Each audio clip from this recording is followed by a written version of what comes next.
How's it going, everybody? This is the Uncanny Omar from Near Mint Condition, this channel right here, the home of collected editions.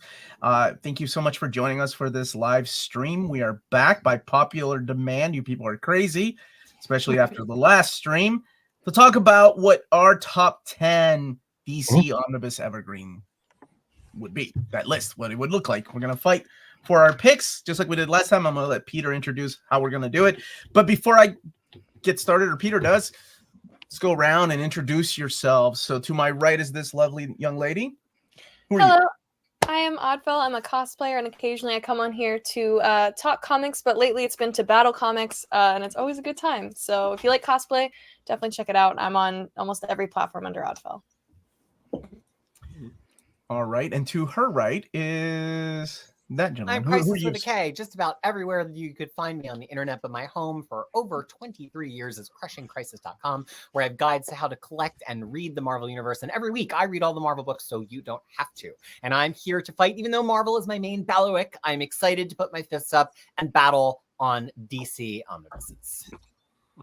Where's Curtis? Curtis is busy finding out the news about DC's what is it called? The finest, DC's finest. DC finest. Yeah. So he's busy catching up on that. It only took him 11 years to catch on the epics, but hey, better late than never. Below me is the gentleman drinking out of his mug. Who are you, dude? Dude, first of all, that T-shirt of yours is a lie. I'm always kind. Yes. I'm Omnidog. Does it say "Be kind"? Rewind.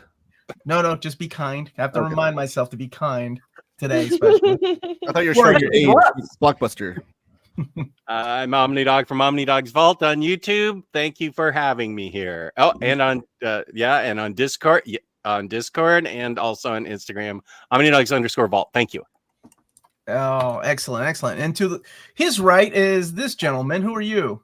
Yes, Lars Pearson, formerly of Wizard Magazine, currently publisher and editor-in-chief of Mad Norwegian Press. And it's always a pleasure to be here for these panels, even though, the thing is, it's awkward because I feel like we are legit good friends. And yet someone, I won't say who, but it's possible they're the long-haired bloke from New Zealand, wants to treat this like some sort of Hunger Games battle royale affair, like the black ants and the red ants going at it. So my question is this, in Mad Max, you have to spray your mouth silver before going into battle to die horribly, but I don't have silver paint. I have purple. Does that still suggest death, or is that too fruity? We welcome all flavors of fruit here on this program. Lars, every time you start talking, you lose me at about 2 words into your sentence. And I'm like, I don't know what he's saying. I hope it's not going to get me canceled. And Lorenzo, just stick with us. Not everybody's as confusing as Lars. He's just a Whovian that loves Doctor Who, and he doesn't speak in linear ways. No. It's very timey-wimey talking. Oh, my God. Absolutely. Very first draft talking. Yeah. To his right, who are you, young man? Hey, I'm Jake. I'm one half of the Brave and the Boys. We have a Discord, a TikTok, YouTube videos, and I'm here to win. I'm not here to make friends. I'm here to win. I don't think I explained the rules to you. You've already lost to me, kid Omnidog. That name is not sanctioned. It's like Whose Line. The points don't matter. I think I own the copyrights to Omnidog. I bought that a couple of years ago just to mess with Jess for days like this. So we may have to talk after the stream. Underneath Jess is our good friend Joe. Joe, who are you, buddy? What do you do? I'm a writer and an editor. I was told I have to plug my new book coming out from Bad Cave's Maverick imprint, King Arthur and the Knights of Justice, Volume 1. It is based on the 90s cartoon, but it's a reboot. There's a few little updates to it. I had a ton of fun making this, and I hope people enjoy it. You can pre-order it now because it's going to be available April 24th. And while you're doing that, you can also order, Beckstar or Dahlia in the Dark from Mad Cave. And, I have some other things coming down the pipeline too. And I'm looking forward to this, even though I think as we could all agree that there are a lot of essential DC omnibuses that everyone should own that don't exist yet. Yeah, 100%. That was the biggest problem. Yes. Yeah. Oh, the Swamp Thing by Alan Moore on Oh, the Batman by Denny O'Neil on Oh, the Paul Levittson, Keith Giffen Legion. Well, I don't think that should be on. How dare you? Shut up, jerk. All right, and last but not least, wrapping up the panel today is Taylor of Taylor Talks Comics. I'm also the social media guy for Near Mint Condition. So if you've ever talked to anybody, hey, thank you, Elon. If you ever talk to the social media accounts on Near Mint Condition, you're talking to me. But I also have my own YouTube channel. It's Taylor Talks Comics. Thank you, James, the super producer there. And I go live once a week to give you the comic book news and industry news. Our next live show will be Wednesday at noon Eastern. Omar's gathered his friends again. Will Joe turn on him? They all turn on me. That's okay. I'm ready this time. I've got this veto button that I purchased from a third-party source. Okay, let's just go ahead and start. Let's have some fun. I'm gonna share the slideshow, and Peter, who is so kind to put it together for us, he's gonna tell you the rules and how we're gonna get started. Did he set this up to where Omar goes first so we can make sure to veto all of his picks? Shut up, Taylor. The $20 you gave me to be on the show does not get you very far. All right, there we go. He only charged you 20? Yeah, only 20. I do it. He's also my social media guy. I had to give him a cut. Oh, he got a discount. Little bit of a family discount. All right, Peter, take it away. What are we doing? What's going on? Well, What is folks, in the Evergreen? show we have done a few times now, and I want to explain the concept because we're not announcing anything. Omar does not have a blazer on, and neither do I. Our sartorial issues here comment on what's happening here. This is our ideal DC Omnibus Evergreen list. So let's go to the next slide and talk about what does Evergreen even mean to us as comic book collectors.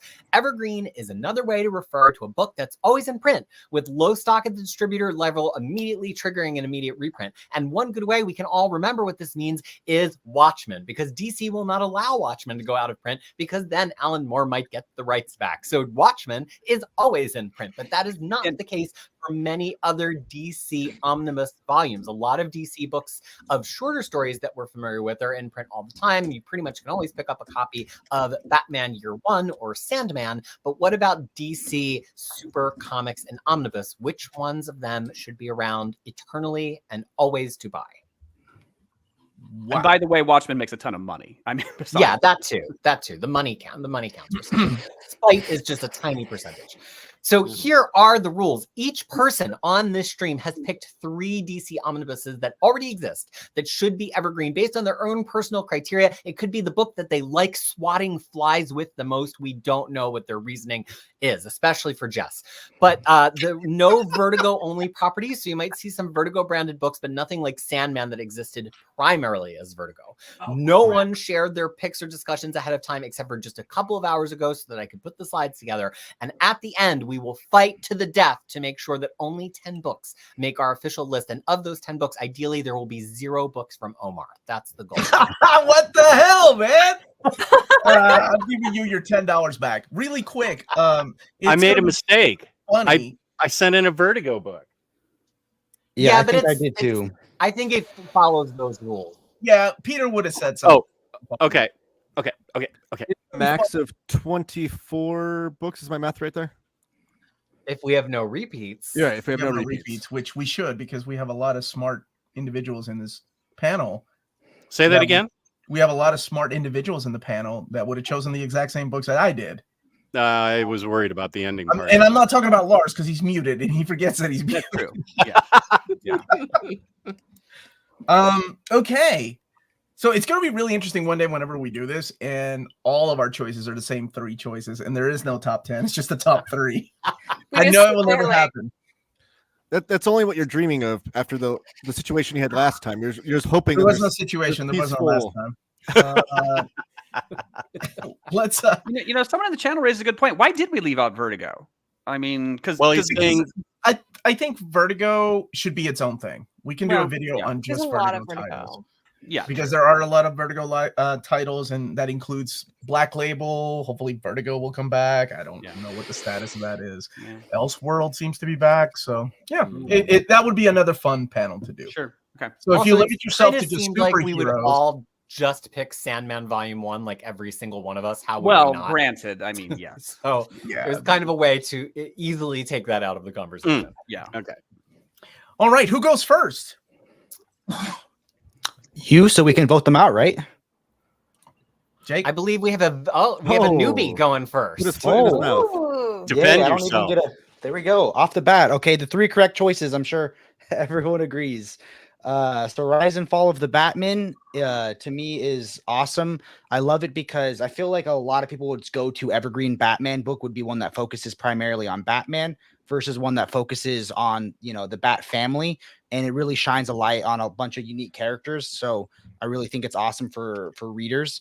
Wonder Woman by Gail Simone, I picked it because it was a book that I wish had been evergreen. It was out of print for a while. I didn't get to read it for a long time. And then I finally got to pick it up when it got reprinted. And to me, it's a definitive Wonder Woman story. And we need more evergreen Wonder Woman books.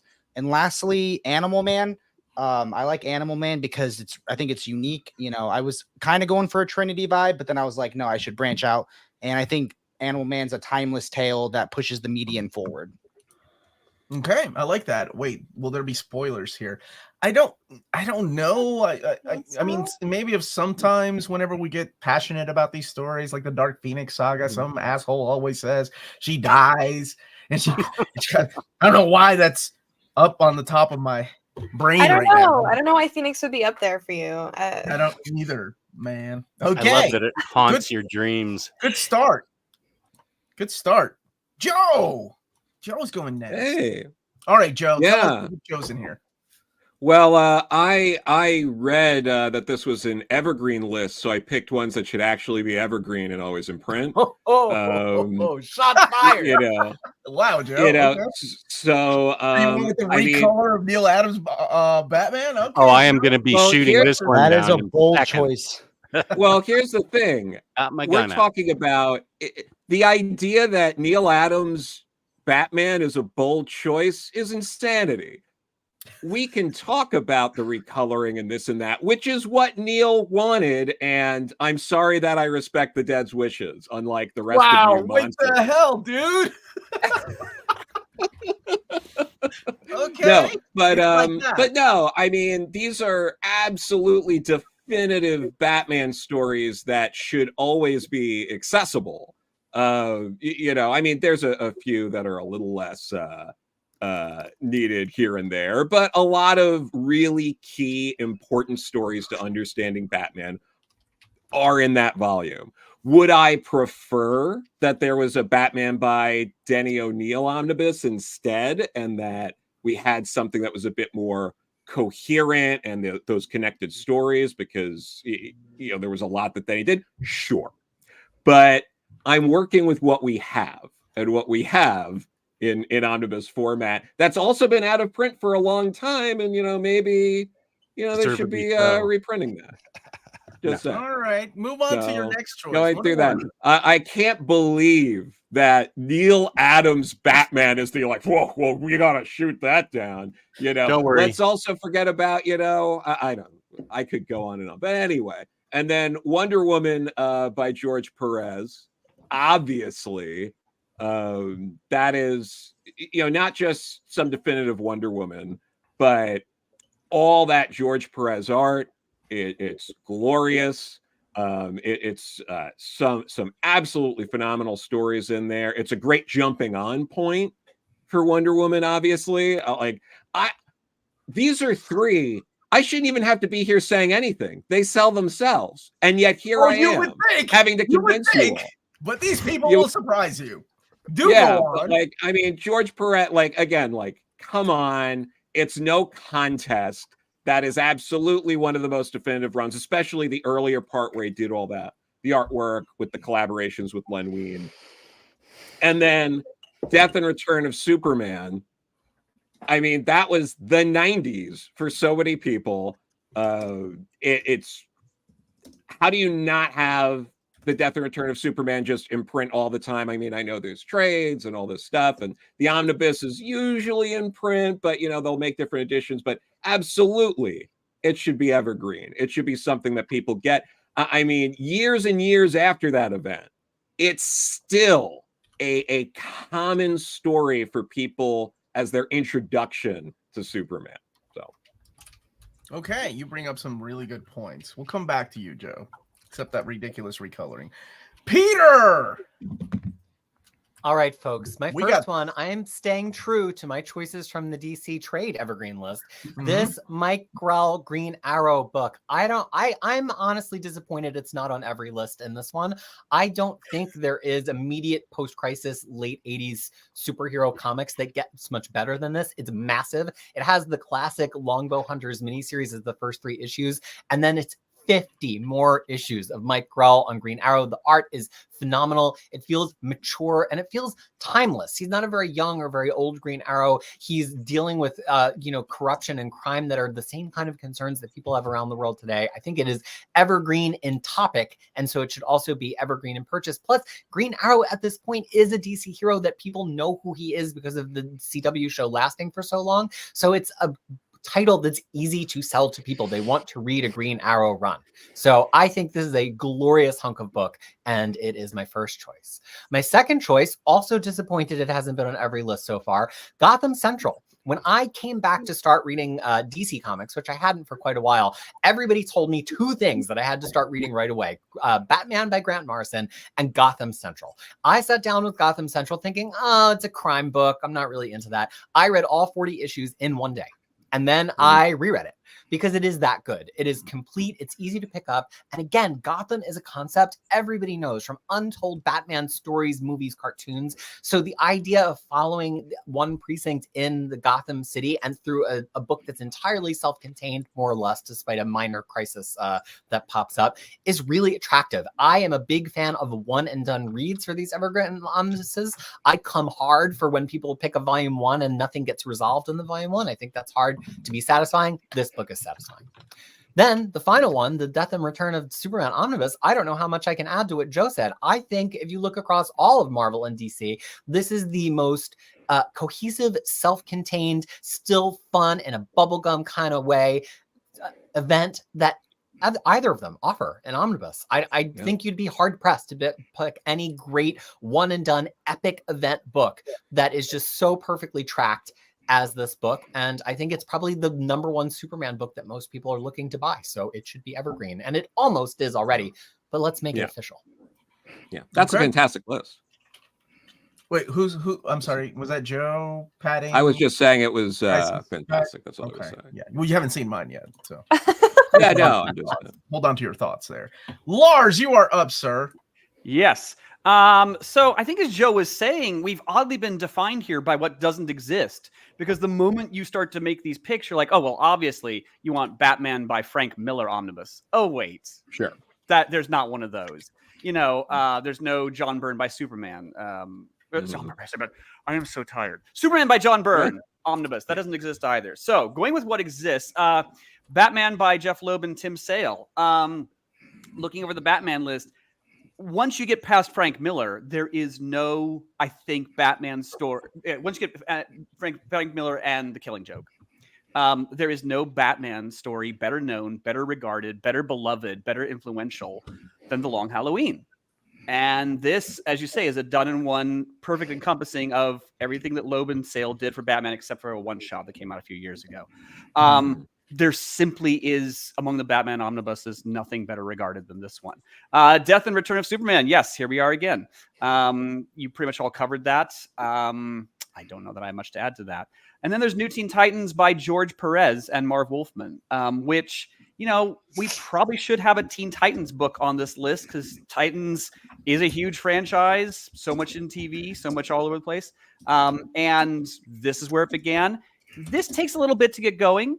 But once it does get going, it's absolutely superb. And even when I say it takes a bit to get going, it's still good in those early issues. It just takes a bit to warm up.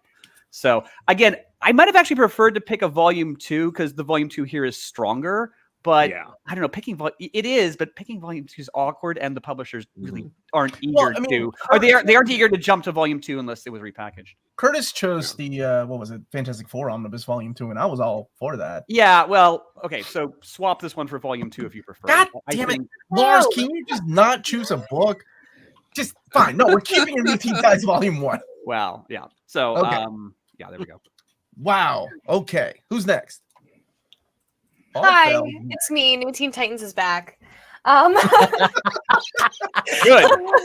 Well done.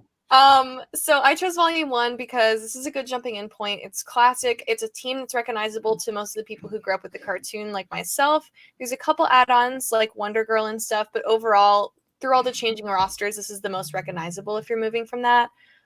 Classic story. I don't have much more to add on top of what Lars said, but yeah, Teen Titans is great. The question I chose because I know we're focusing on superheroes, but this is a really good detective piece. This is the omnibus that also contains the iconic Rorschach panels where he's yelling about Rorschach. Art is stunning. The writing is good. Altogether, I think this is like a definitive book for the question. And he's one of my favorite superheroes, and I would love to see him make it into a roster where more people can get accessible reading to him because it's hard to find him in print right now. So that's why I chose that one. And lastly, I'm going to talk about Harley Quinn Omnibus 1, Amanda Connor, and Palmiotti? I don't know. Palmiotti. This one is absolutely definitive for her. I would argue that at this point in the zeitgeist, Harley Quinn has a better sized imprint than most other females in the DC universe. She has her own standalone show. She's been in several movies. This is the book that separates her from the Joker for the first time, really makes a new image for her, and is the one that the show is kind of revolving on that image for. I feel like it's a really good jumping stone if someone is new to Harley Quinn and looking for books to read, because this is really the one that kind of reimagined her in the way she is in modern Harley Quinn books. And I just love this run. It's one of the first runs I ever read, and yeah, it's great. Yeah, it is pretty great. Awesome. Yeah. I will say 2 of those choices are really strong. Peter,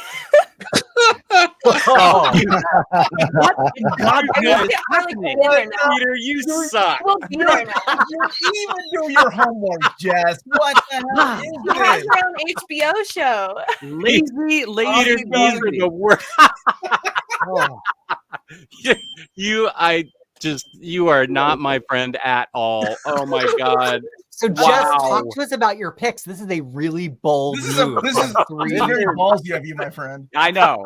You have brass testicles. This is amazing. Okay.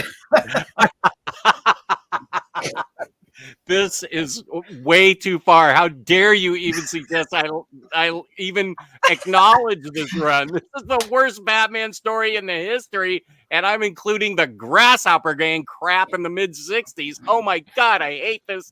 Get this out and put up my real picks. Someone screenshot this and make sure they post it all over social media. I will share. We should share this with all the creators. They're like, wow, now that guy's got his shit together. Screenshotted. I'm honestly waiting for someone. I almost did it for Grant Morrison's Batman to just come on the show and just straight up do 3 in a row. So when I saw the opportunity to troll Jess that way, it was just too perfect. Okay, the real choices. Go for it, Jess. What do you got? Okay, Grant Morrison, Animal Man.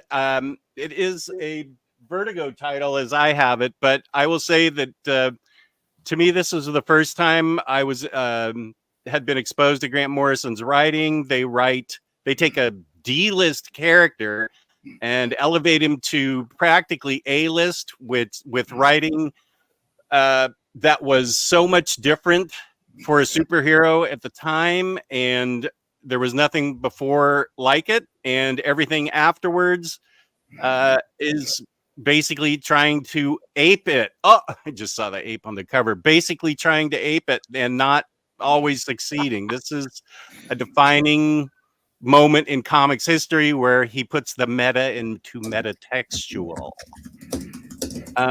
Superman, I picked Rebirth by Tomasi. Decided not to put in the egregious death and Return of Superman. Awful. This is where they finally got a fun Superman back. After all the misfires in New 52, they bring us a strong Lois Lane. And of course, Superman's always the symbol of hope that he is, but they are Tomasi's most noted for his introduction into the mythos of Jonathan, who is so lighthearted and so fun, and we even get to see Damien interact with him. And this book just finally gets it right after a few years of really struggling with Superman. This book is just what fun comic books are all about. And the art is amazing by Gleason. And Gotham Central, it's already been said, but you get the two best crime writers in comics, Brubaker and Rucka. One's night shift, one's day shift. Throw in Renee Montoya, take out the Bat, and you have an incredibly inventive and interesting crime graphic novel about Gotham City. And you don't necessarily have to have Batman in it, obviously, to make it interesting. Solid choices. I got nothing to make fun of you about. Yeah. I will take my 2 seconds to say that I agree with Odeville on Harley Quinn, though. Yes, Oh. thank you. I will be backing you on that, 100%. Thank you. Well, okay, save your backing. You haven't seen my list yet, buddy. All right, Taylor. I'm already wiping it out. What do you got? Oh, it's the exact same as yours. What do you got here, Taylor? All right. So, as Lars mentioned, Batman by Loban Sale is a definitive Batman story. Mm-hmm. It's the proper Batman Year 2 story, unlike the one that Omar likes. And it it features That's strike one. Do go on. but it not only features the Long Halloween. I'm trying to say stuff that Lars didn't already say. Long Halloween's obviously great. Dark Victory is an amazing story telling the origin of Robin, and that's why this should be an evergreen and why it's important for anybody to pick up, because it's introducing you to so many characters, not just Batman and not just Robin, but the entire Rogues Gallery. At least the A and B listers are pretty much present throughout the story. So it's perfect for a new reader. It's perfect for a longtime Batman fan of the movies or whatever, and it's all one and done in one omnibus. Doom Patrol by Grant Morrison is an amazing omnibus. There's absolutely so many, or we have almost everything collected of Doom Patrol in oversized format. So if you're going to pick one definitive run, it's got to be the Morrison run. If for fans of the HBO show, which heavily borrowed from this, these concepts and ideas, but it's just fun, weird comics. It's the ultimate weird superhero team. And Doom Patrol has such a rich history. It all kind of coalesces here, right?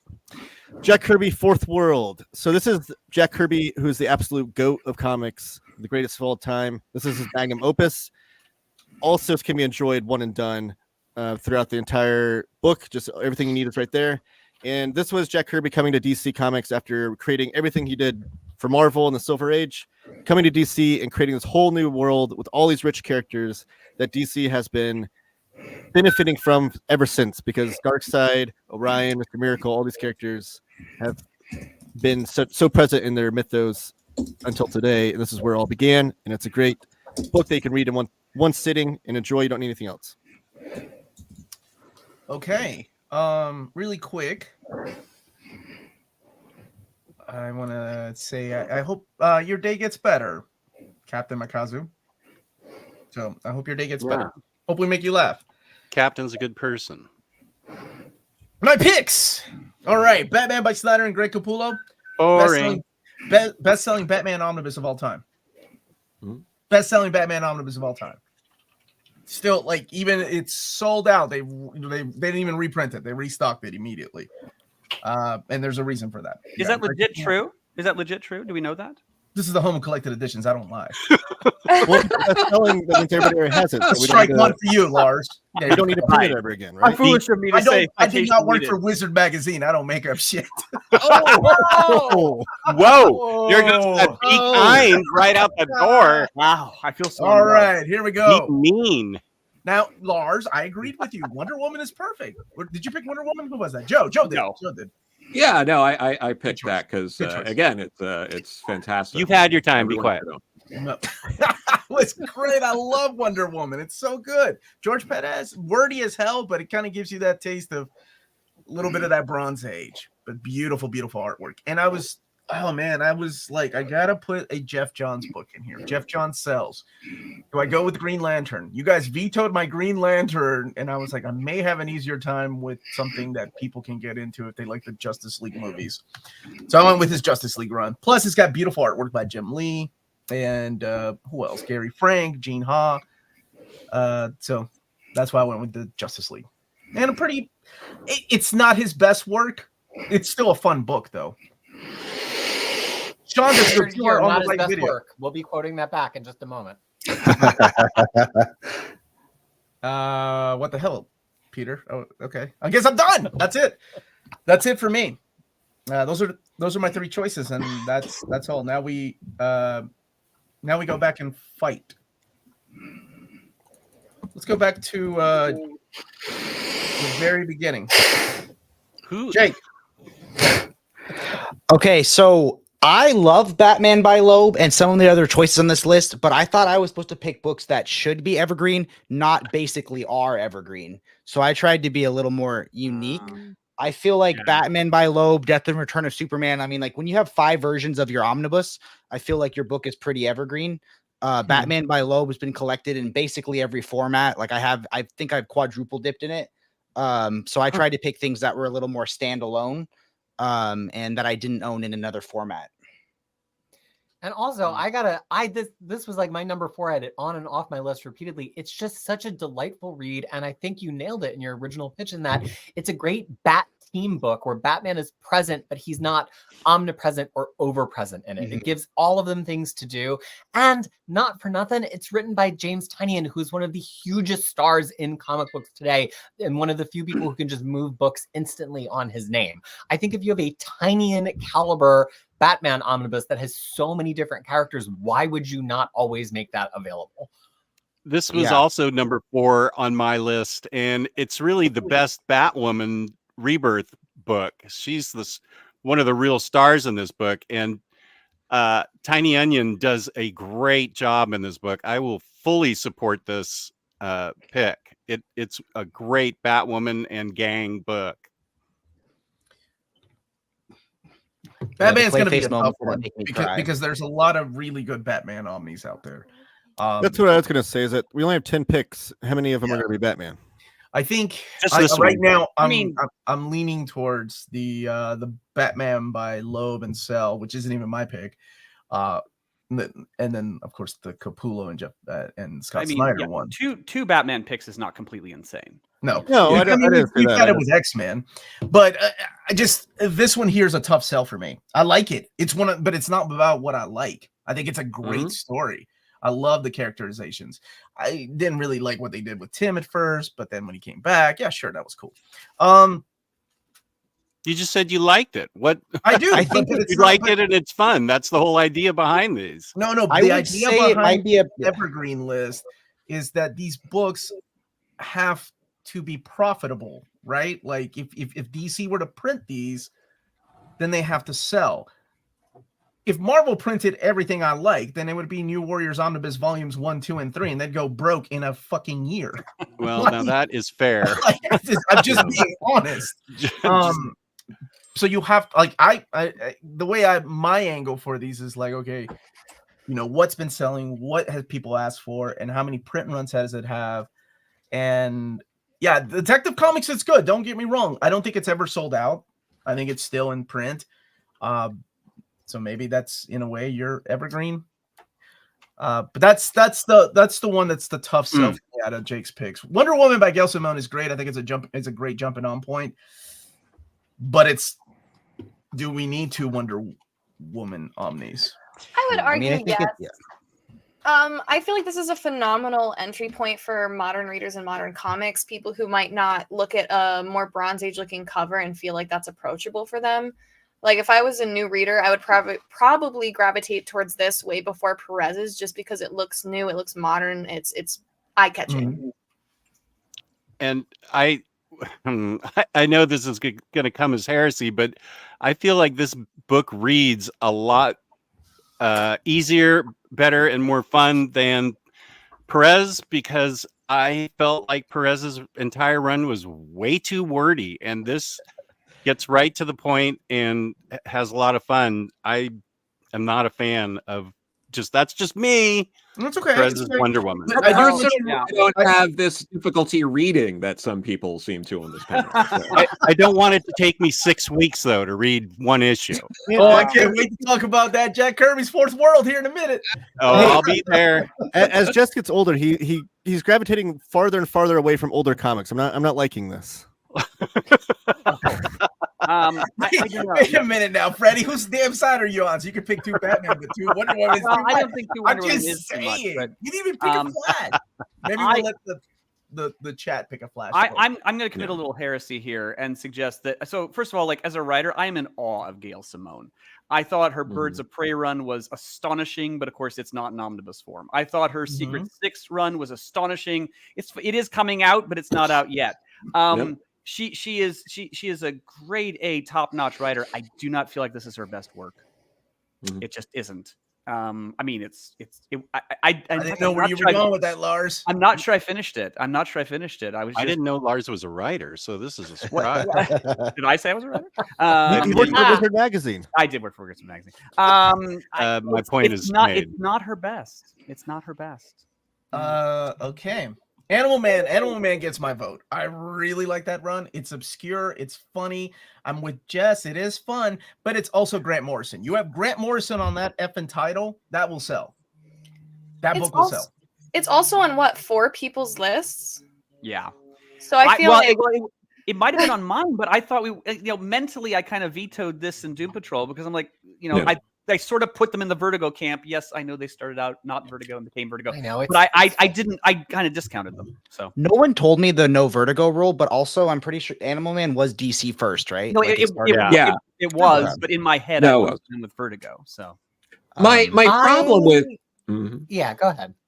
I was gonna say one of my problems with it as a pick, and look, I enjoy it enough. I own this omnibus, yada yada, but if you're coming up with a top 10 list of DC Evergreen omnibuses and the Flash and Green Lantern aren't on it and Animal Man is, that's a little weird to me. But this is Grant Morrison's Animal Man. Because what Omar was saying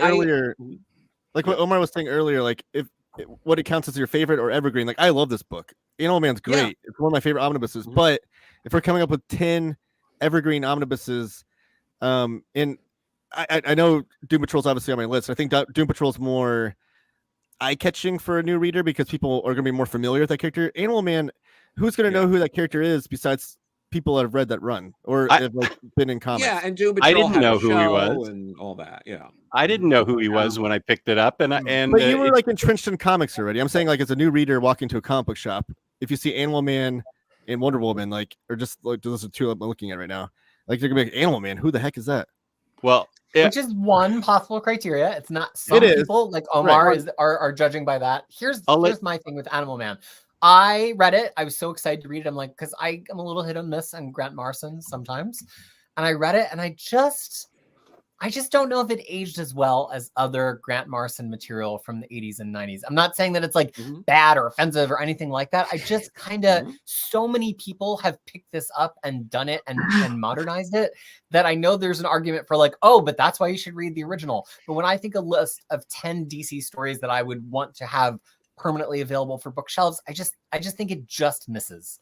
I think if this was a list of like 20 or 25, I'd be like, yes, of course. But I just don't know if it's in my top 10. Yeah. Top 10? I think so. I think top 10, absolutely. Because I think of people that are getting these books, are not new readers. I know we think of new readers when we think of Evergreen sometimes, but I really think most people getting Omnis are collectors.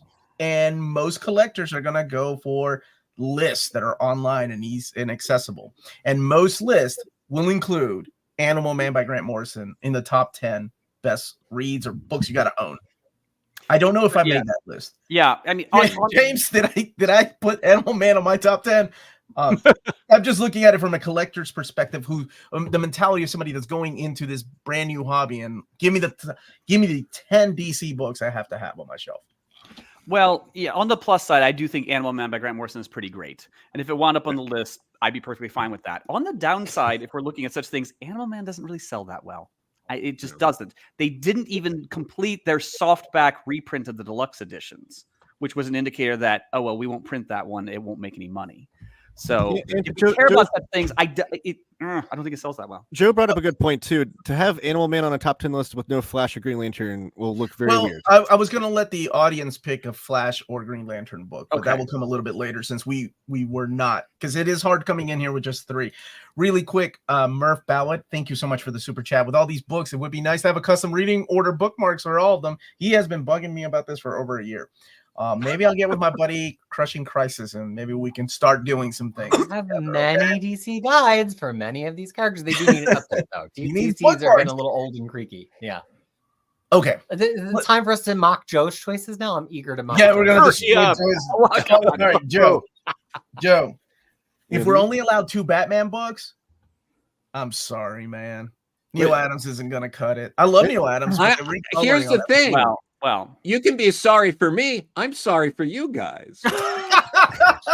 I mean, how about like we are scarred and blackened inside. I feel like we need to open the floor to Jess for this one because this is his most viewed video is how terrible this omnibus is. So I think he used the word garish. We need to open the floor to Jess.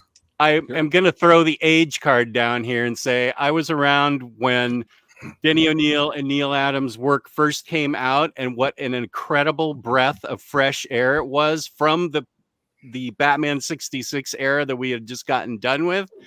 Neil Adams' original art with original inks and original colors stood out incredibly from everything else on the newsstands at the time. Letting him go back, I don't care if he's Jesus Christ himself. Jesus Christ would never go back and redo the Bible. Neil Adams went back in, recolored it garishly in these crappy computer colors that were just offensive to the eye. His re-inking did him no favors because it showed his age, and he drew right over the greatness that he was at the time. He was the only person in comics at the time that could draw lifelike characters. He said if superheroes existed, they would look like this, and they don't look like that in this Omni. Well, if I may also add, here's the thing. Sorry. No, I'm sorry. Let me just say really quickly. Once we get to like the 68 to 74 period in the Silver/Bronze Age Omnis, which I hope is before I die, then that will be the book that I 100% agree with you on, Joe, because then we'll see exactly how brilliant Denny O'Neil and Neil Adams were together. Yeah. Sorry. That's the book I wish I had to. Yeah. Here's the challenge. When DC started reprinting these, I actually checked them up from the library, and I thought, I haven't really read these beginning to end. I should do that. And I wished for death. Because here's the thing, whatever one feels about Neil Adams's art, you still have to read them. And like the writing by the stories by Bill Haney, and the Silver 18 type, by today's standards, the writing is dreadful. It is dreadful with some great art. And you have to read the thing, and it's dreadful. So wow, did no one read Dark Victory? Is that what happened? Or whoa, I love Dark Victory. Dark Victory is toweringly good compared to this. Well, when I talked with Tim Sale about it, that's not what he said. But that's fine. You have your opinion. Whoa. We got a name drop. I don't think Batman by Neil Adams got an absolute edition. No. Dark Victory did. Yeah. I knew Tim Sale personally as well, but no, it's funny. There's the name. It was like there they are. When that was coming out, he was like, the Dark Victory Absolute's coming out. They're making absolutes out of everything now. Like that.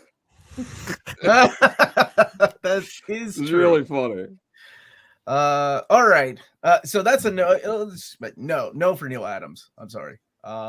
Again, sorry for all you guys. It's okay, terrible that you're gatekeeping some of the greatest Batman stories from generations. Did you not hear what I just my said? eyes hurt because the man hold wanted on. to change the color. I think I found out what Omar did. He invited Joe here to be the punching bag so that he wouldn't get beat up.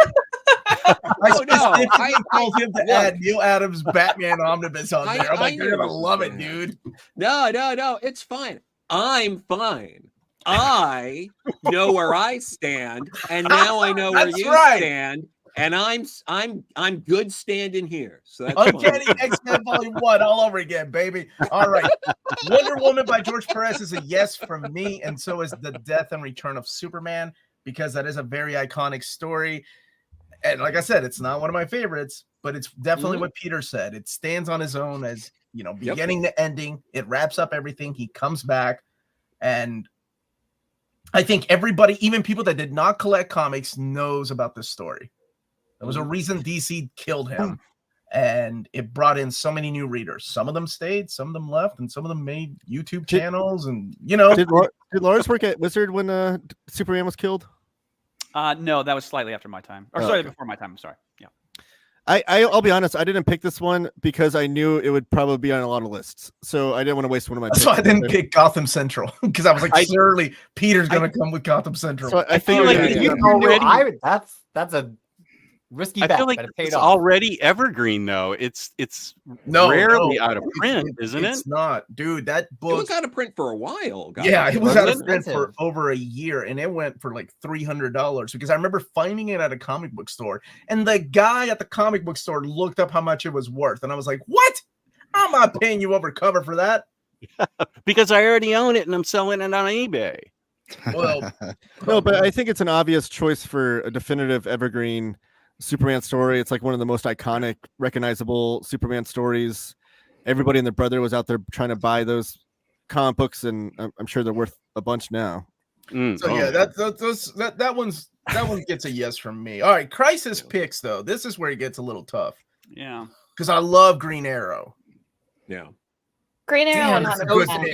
That's a good pick, Peter. It's a good pick. It is. Yeah, it is. It's only the first half, but it is. Yeah, no, it's really but 50 issues is substantial. No, you're right. Like no, that Teen Titans Omnibus, which is like what 20 issues. It's like you barely even know their names by the end of that. More than 7 characters is too many. I think how would they possibly know?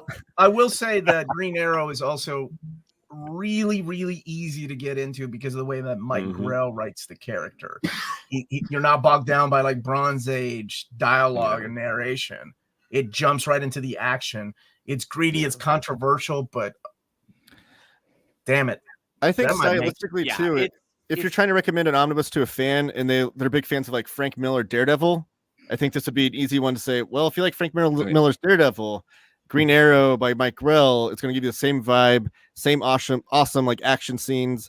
It kind of, like you said, not heavy on the dialogue. There's actually a ton of panels without dialogue because it's so visually, intense, and it's kind of a breezy run as well. It's a thick book, so that's kind of like that can be kind of cumbersome looking, but it's actually a really breezy run to read. Okay, let me ask you: does this book sell well? Because that seems to be a new criteria. Well, I think it sells well because the softback reprints, they got through the whole thing. We're talking about this omnibus, though. I understand. We're talking about I understand, but I'm saying that's an indicator that this does sell. I will say to Taylor's point of like to be more realistic, more new readers are like, hey, I'm really into Jujutsu Kaisen and Mashal. Can you recommend me a book like that? That's probably what you're going to hear more now than I'm into Daredevil by Frank Miller. Well, I think more of like Marvel. You know how people are. Yeah, like, that is a really good point. This is a very Frank Miller-ish Daredevil type of story. Does it sell well? To go back to the counterpoint that I was making with Jess, I mean, it's never sold out. It's still it came out at a weird time when it went out of print, but because it was that weird time when DC didn't know exactly how many books to print, so it's not a fair statement to say that it was out of print. Like it just kind of went for a while, and then it came back. This is always a tough thing with going by print runs. You have to know the number of copies that they printed. sometimes like, well, that keeps selling out. Well, they may not have printed that many in the first place. But I think there is evidence that this does sell. And by the way, if you're going to pick a Green Arrow, I think it unquestionably has to be this one. Well, we don't have Grell's a master. Besides Silver Age, right?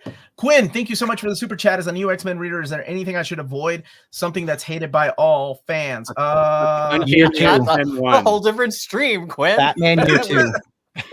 Just said it was. It's Uncanny X-Men 1. I'm gonna go with Bendis's X-Men. There you go. Oh my god, that is such a wrong name. Absolutely awful. That is such a wrong name. When you get to the 2000s, switch to Morrison when you get there, then go to Whedon, then come back for Messiah Complex. There's some good stuff off to the side of that, but you don't need to read it right now. Okay, you save that for the next video I do. Yeah, I want to do an X-Men Evergreen. All right, let's keep going with the list. I want to pull out one great comment someone made in support of how good my picks are, which is that Green Arrow. It's not just that Green Arrow is a good book if you like Frank Miller Daredevil. If you're talking to somebody who's a Marvel fan who's like, I don't know, I like this street level stuff. I like heroes who aren't gods. Like, this Green Arrow book is that book from DC. Batman's practically a god in most Batman books. He can do everything. He has endless budget. I'm not arguing against every Batman book, but if somebody likes the Daredevils, the Spider-Mans, the kind of New York City heroes on the Marvel side, I would give them this omnibus. Okay, my hot take, if we only have 10, do we need both this and the question? I feel like my vote would be for the question if I'm going for like a darker, more gritty, street level DC vigilante. I gotta go with Green Arrow over the question is my book, but I want both. Like both of them, or like I like street level DC and Wonder Woman. Do you want Phoenix #1 too, Hodvel? What's going on here? Yeah. You want it all? I mean, I love both. Because I know that Mike Gold, when I hang out with him, is very proud of the work he did on both of those. So, Mike, that's another name drop. Wait, did you say Mike Grell? I said no, Mike Gold, the editor. I got kicked out of Shopsons with Mike Gold once in Manhattan. It was a great time. Yeah. What are you doing, Jess? What kind of soundbite are you playing? All right, he's doing a name drop, so it makes a sound. Can I just say that? Is that one of those things like the hearts that kind of just happen? It's my mouth art. This new Teen Titans run was so like heavily tied to like Claremont's X-Men because they were like competing with each other on the sales charts for so long. People would even say that this was maybe made in response to the good sales of Claremont's X-Men. So to make Omar lose his mind, we should make sure that New Teen Titans Volume 1 makes it onto this list because Uncanny X-Men couldn't make it on the list. Well, also, Jim Shooter is why that book exists. So, did you have lunch with him last week? Not last week. What are you? Stop making that stupid sound. Well, he just dropped names. What do you want me to do? Here's my argument against that. All his buddies. Go ahead, Peter. It's too short. It's not satisfying. It's what is it? 16 issues. It's just the first omnibus. It's actually to go. No. It's the first 20. Also with that miniseries that examined the characters one by one. Wait, what book are we talking about? We're on Lars. I don't know. I just don't feel like that Teen Titans is enough. Like, I'm not here to say the writing is old. I'm not here to. It's readable. It's fun. It's one of the best kind of like fun Bronze Age into modern age team books there is at DC. I just don't know if it's satisfying enough. I think I'm not arguing against it. Well, it was written in an era that wasn't particularly archy, and so it's like they would do and then you were meant to stop, and then or whatever. But yeah, it's not like it's not like you're going to be left on a lot of unresolved issues if you stop here. Yes, to Lars' it doesn't end in the middle of the Phoenix saga like Uncanny X-Men Volume 1. Right. So to Lars' point, every issue is satisfying. So there's like 24 issues in this book. There's 24 satisfying stories. Yeah, there's some actual truth to that. There's some really good stories in that one. I don't know if it deserves to be in the Evergreen list. I'll come back and revisit. My vote is for Batman by Tim Sale and Superman Death and Return Again. I think those are solid choices. And I think Batman by Tim Sale is an excellent choice, and I'm so glad somebody brought it to the stream. Yeah. So we'll come back to Teen Titans, though. Oddfell, defend yourself. Yeah, I'll skip Teen Titans then. So for me, the question, like we were talking about, street level Marvel, like if people want a detective book at this point, and especially with the Batman ones we're picking, that's not it. This is This is good. This is a DC book where you're going to dip your toe in and maybe switch over to Vertigo. This is a good detective piece. It's street level. The art is stunning. It's solid. I will defend the question. I know, honestly, if we have to pick 10, it might get cut, but I will go to bat for it because I just think this is an iconic book. Yes. And Yeah, I think Absolutely. as far as collectors go as well, I feel like the question has a cult following enough to make sales. I don't think that's the one that you're gonna have to sell us on. Now, Harley Quinn.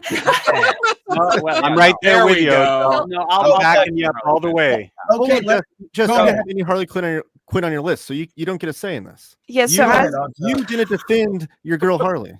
Tell I'm gonna us defend why go ahead and then I'll back you up. that one. as a younger reader, this is one of the first series I ever picked up. It is very good, very appealing towards younger teenage demographics. It is still PG-13, unlike the HBO show, but is the recreation of her character that they use for modern versions of her character, like the HBO show, like the newer games. This is the Harley Quinn that goes on to be in Suicide Squad.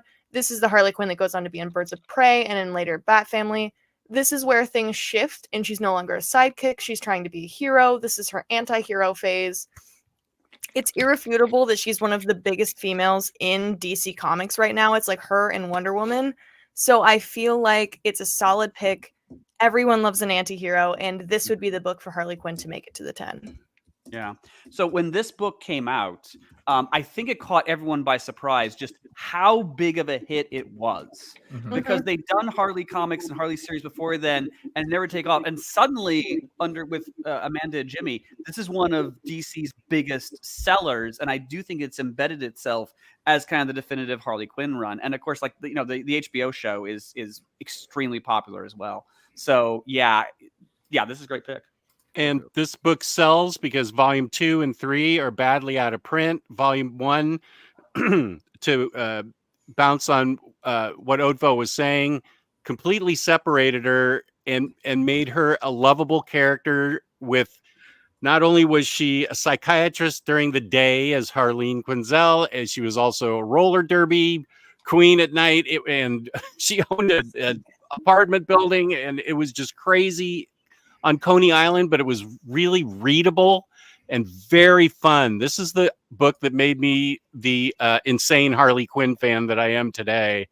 And I would love everybody to love Harley as much as I am. And to say the words that Joe said, I feel sorry for you if you don't like this book as much as I do, because you're the ones losing out on how much fun this is. I think an insane Harley fan, but not insane enough to put her on your list.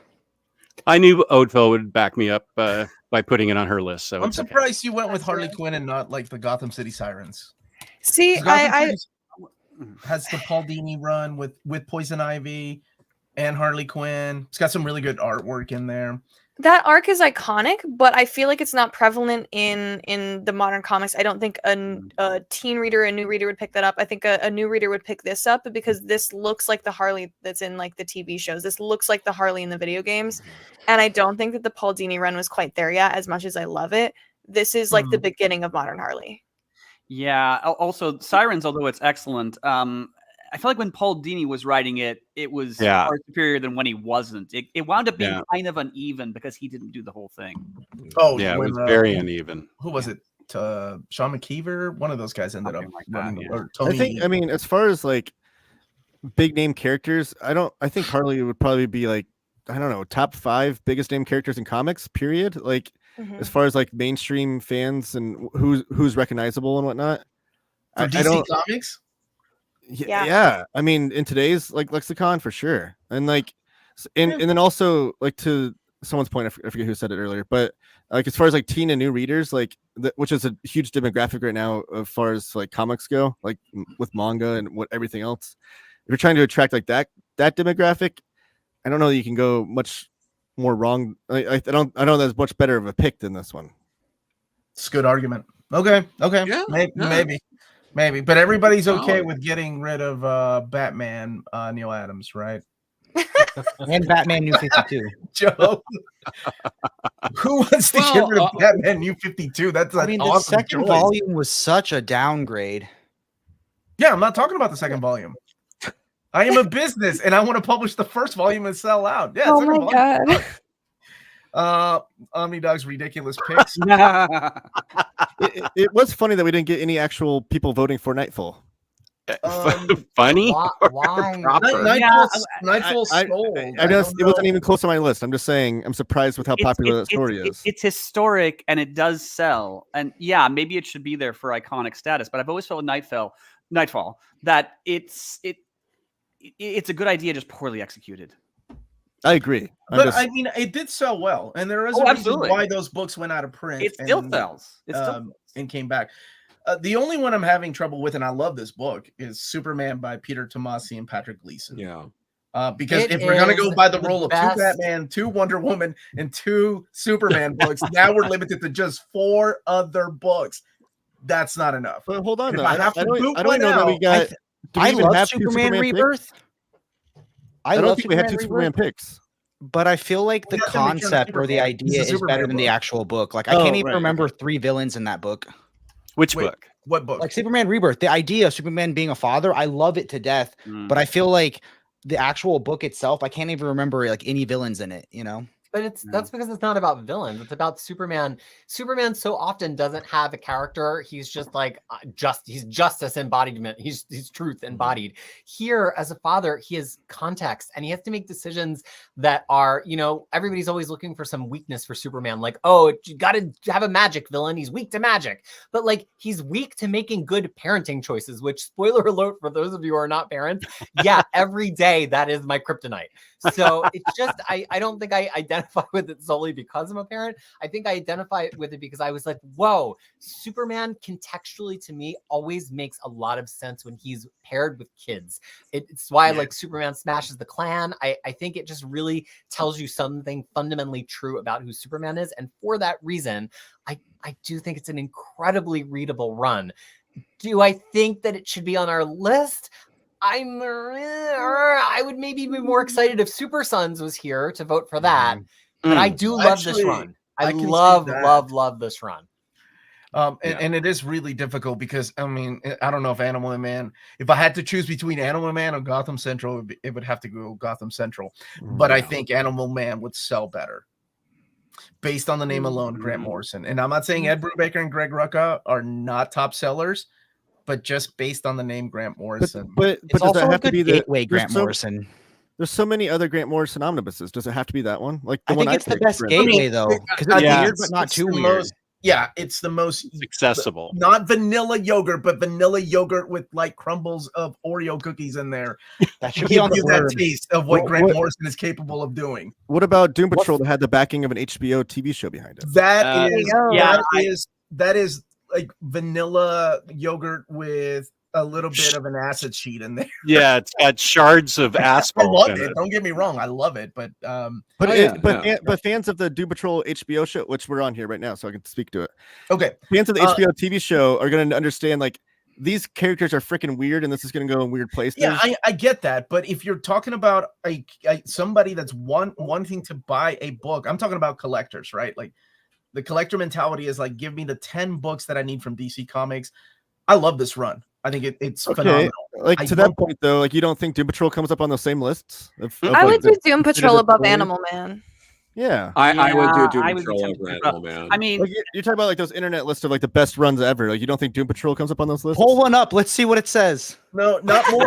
I hope it's near make conditions. I think, and I think I put Doom Patrol before Animal Man. Animal Man is more accessible than Doom Patrol. I love Doom Patrol. sure about that. I'm saying I have the floor. Just a second here. I found Animal Man to be more accessible than Doom Patrol, and then we graduate to Invisibles, which needs an extra internet compendium explanation thing to go with it. But I just, if we're talking about sales, we seem to have about 15 different things that we're trying to appeal to here. But if we're talking about a new reader friendly book that will sell, I think Animal Man is more new reader friendly and is more easily accessible than as much as I love Doom Patrol. I think Animal Man's easier to read and more fun. I just disagree on so many fronts. Well, I'll give you my email address. I just think if I'm and again, I'm only one person, but if I'm a new reader and I'm approaching a book and there's Animal Man and there's this book next to each other, like I'm going to be like, look at all those interesting looking characters on that book. I want to read what those are about, as opposed to Animal Man has a gorilla on it, though. Yeah, but you got to think of yourself. Like you got to think, Taylor. You like Jeff Lemire's artwork. You like obscure things that, like, when most people think of like superhero and tights, like you like indie work, and there's nothing wrong with that, right? I think it's wonderful because everybody. So let's appeal to that crowd. Yeah, Okay, here's the thing. I reject this whole new reader argument in general for omnibus. It's fine if your criteria, that's your criteria. That's great. I'm just saying in this little box here in the live stream, that's not my criteria. I am more thinking about if somebody comes into the shop and they're like, I love DC, I want a huge run to read because I'm on vacation, this staycation this week, what should I read?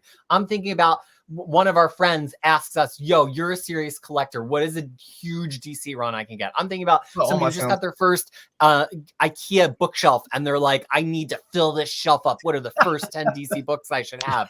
And those people are not newbies necessarily, and I don't think any of them should have Doom Patrol on their shelves. Well, counter argument. Okay. Doom Patrol. You said Doom Patrol had a TV show, but Animal Man, I feel like is a story that's told best in the comic book because it flips on its head. It's so meta that like it works best in the context of being a comic book, and I think. Hold on. I have two things to say to that. One, who are the villains in Animal Man that you said that you're worried about villains? The writer. The author. Also, spoilers. The metatextual aspects of Animal Man. Can you give that to someone that's never read it and without spoiling any aspect of it, and like get them like what's the pitch for that? You know what I mean? Like you can't pitch that to someone with an elevator pitch without spoiling some aspect to it. This is the world where people read Watchmen. You think that Animal Man's too conceptually hard for people who read Watchmen? No. I don't think. No, hold on. I don't think it's hard. I'm just saying, like, without spoiling the aspects of it that are interesting. Like you're already giving away like the surprising, cool aspects to it. I also thought tell them that it's like a knockoff version of Gwenpool. Well, regardless, listen. If you have guys, hold on a second. Oddfell? I got a dash. I'm so sorry. Go. You go on. Fun. Yeah, I will see you guys next time. Let me know who wins. Fight. Text me your votes, and I will add them to the poll. Okay? Yes, absolutely. I'll stand for Harley Quinn for you. I will gonna lie. Yeah, me too. Fight for me. Yeah, I will. All right. Bye, Oddfell. Okay, if I may, a few points about Doom Patrol. So number one, we're still talking about that book. Okay. Yes, we are. Yeah. Well, hold on. Peter pissed all over it, so now I have to kind of. I know. Peter was just very potent. I have to mop up all of the urine. Okay. Pissed on the dust jacket. Okay. Number one, there's Grant Morrison Doom Patrol, and there's all other forms of Doom Patrol. I mean, this is a definitive seminal run. No surprise that when they did the TV show, that's what they based it on.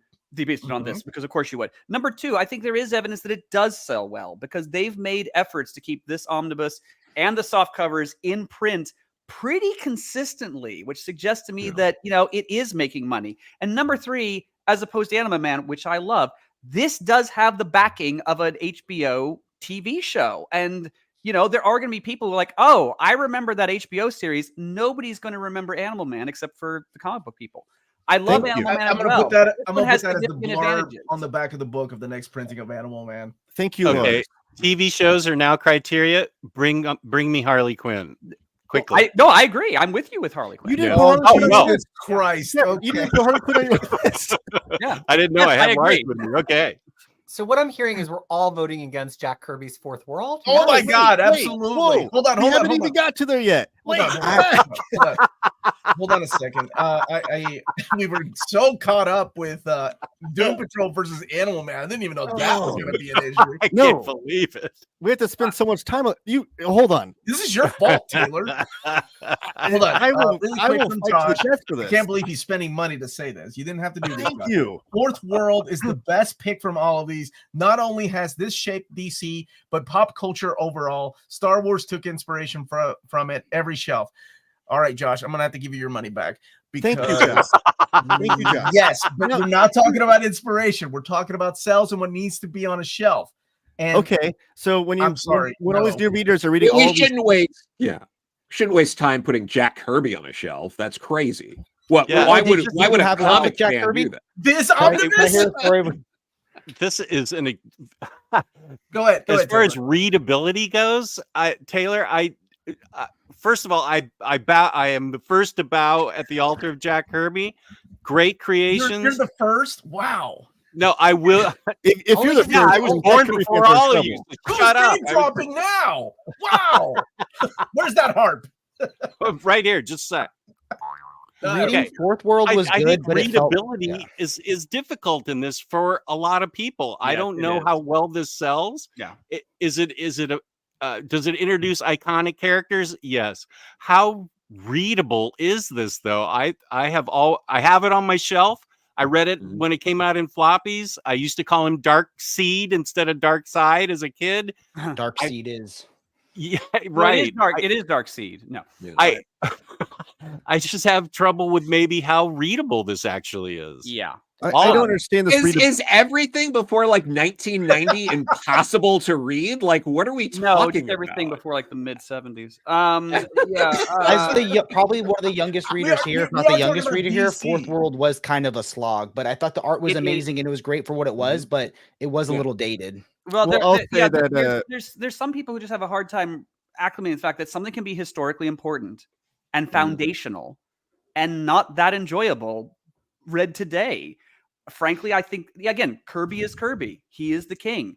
I did find this to be a bit of a slog, and I wouldn't give it to a comic book reader because I don't think they would enjoy it as important as it is. I feel think of like there's things- very skewed ideas on all of this because, like, I don't know, guys. Like, I read Golden Age. I read a ton of stuff, and I know a lot of people who can handle something that came out 50 years ago. I think it's a little. Thank you, Joe. By the way, little have you guys seen crazy. the Neil Adams Batman omnibus? I'm gonna put a vote in for that one now. Oh, so There's you're a saying wall why? rolling. Is that a- I'm gonna vote against your books just because of that. This is But- Big but Brother. it's You're not gonna like- form it's not- alliances. yeah. It's not a But- matter of not Oh. handling it. It's Listen, a matter the of people it's have not spoken. enjoyable. The It's not people have enjoyable. spoken. But That's- I think that's very presumptuous to be like, oh, well, who can enjoy? There are a ton of people that enjoy that sort of stuff. And I know a ton of mean, people who there's a don't. reason. I mean, frankly, So- I know people that can't read too, but like, I mean, come on.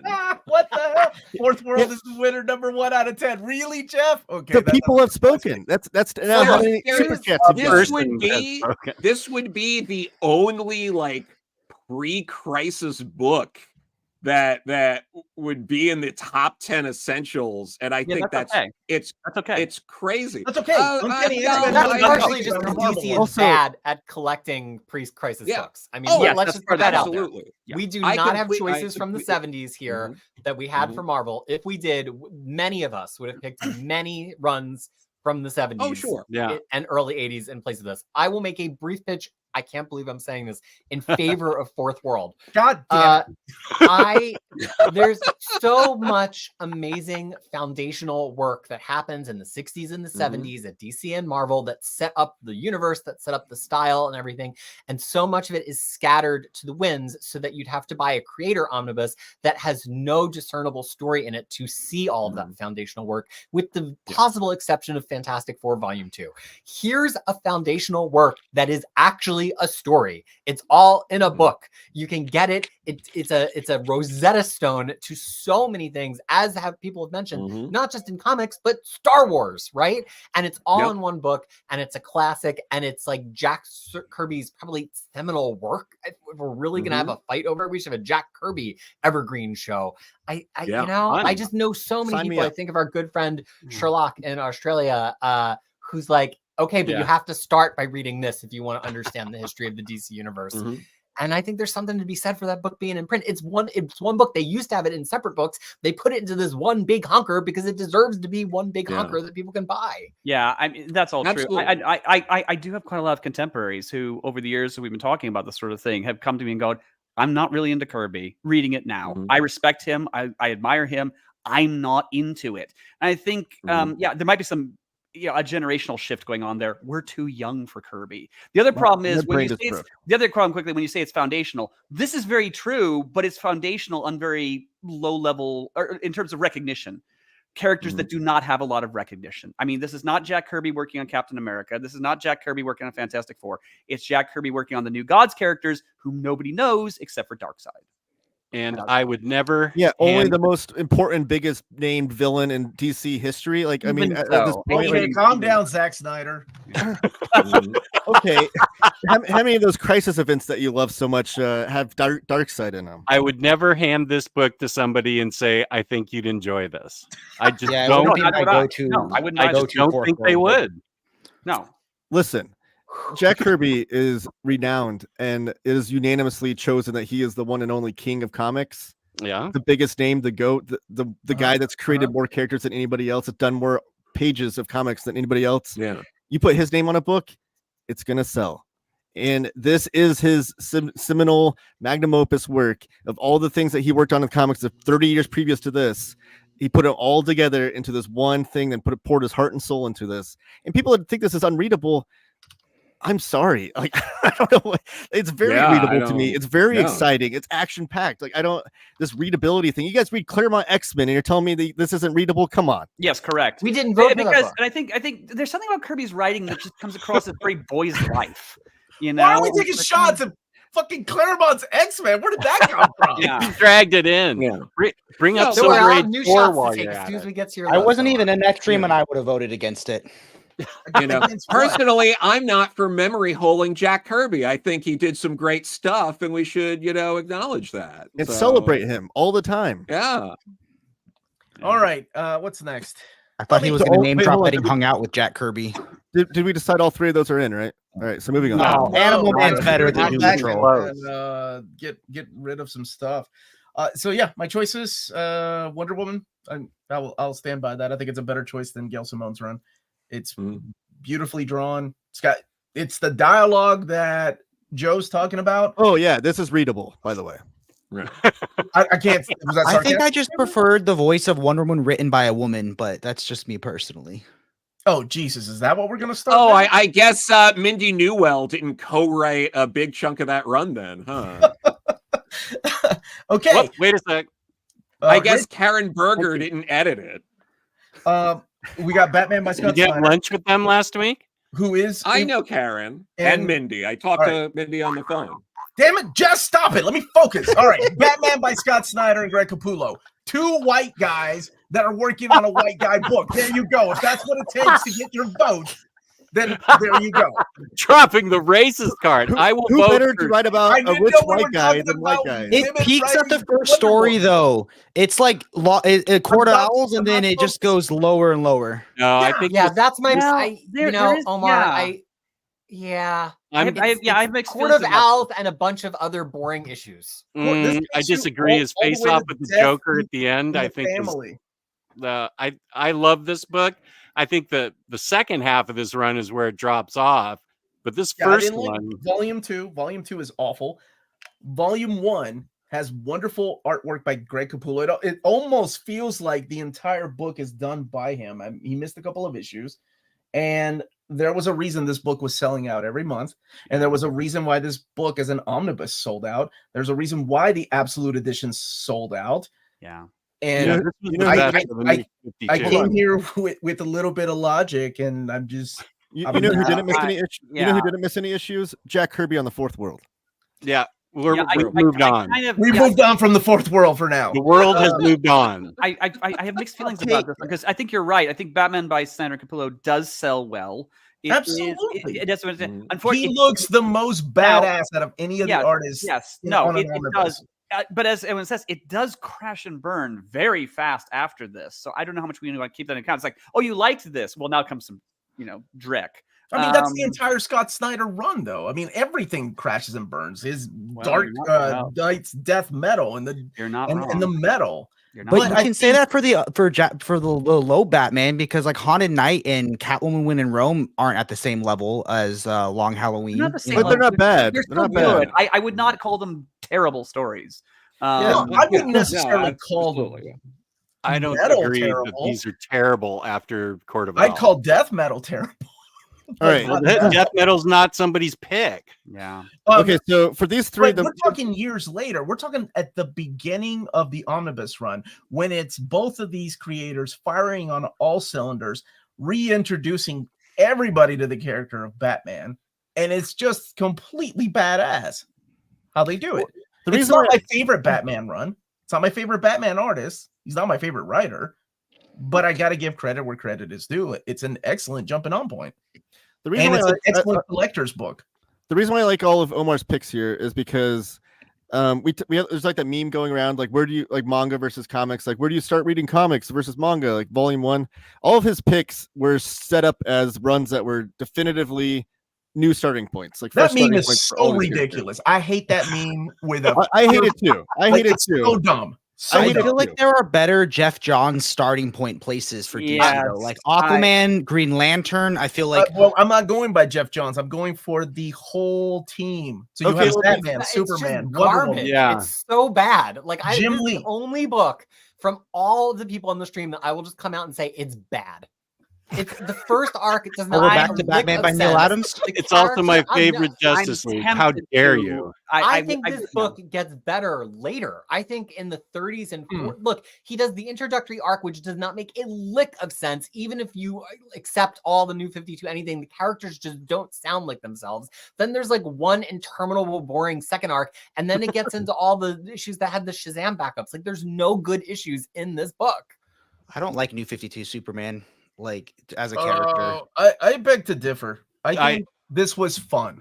Yeah. It's not. Oh my god! It is far from my favorite Justice League run. It's far from my favorite Jeff Johns work. I don't think I would put this in my top 5.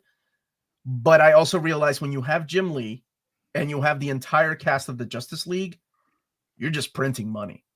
Like, there's a reason why this also came out in deluxe, hardcover, standard size hardcover, trade paperback, absolute edition, and then we got 2 omnis. And you're right, the stories did get better later on.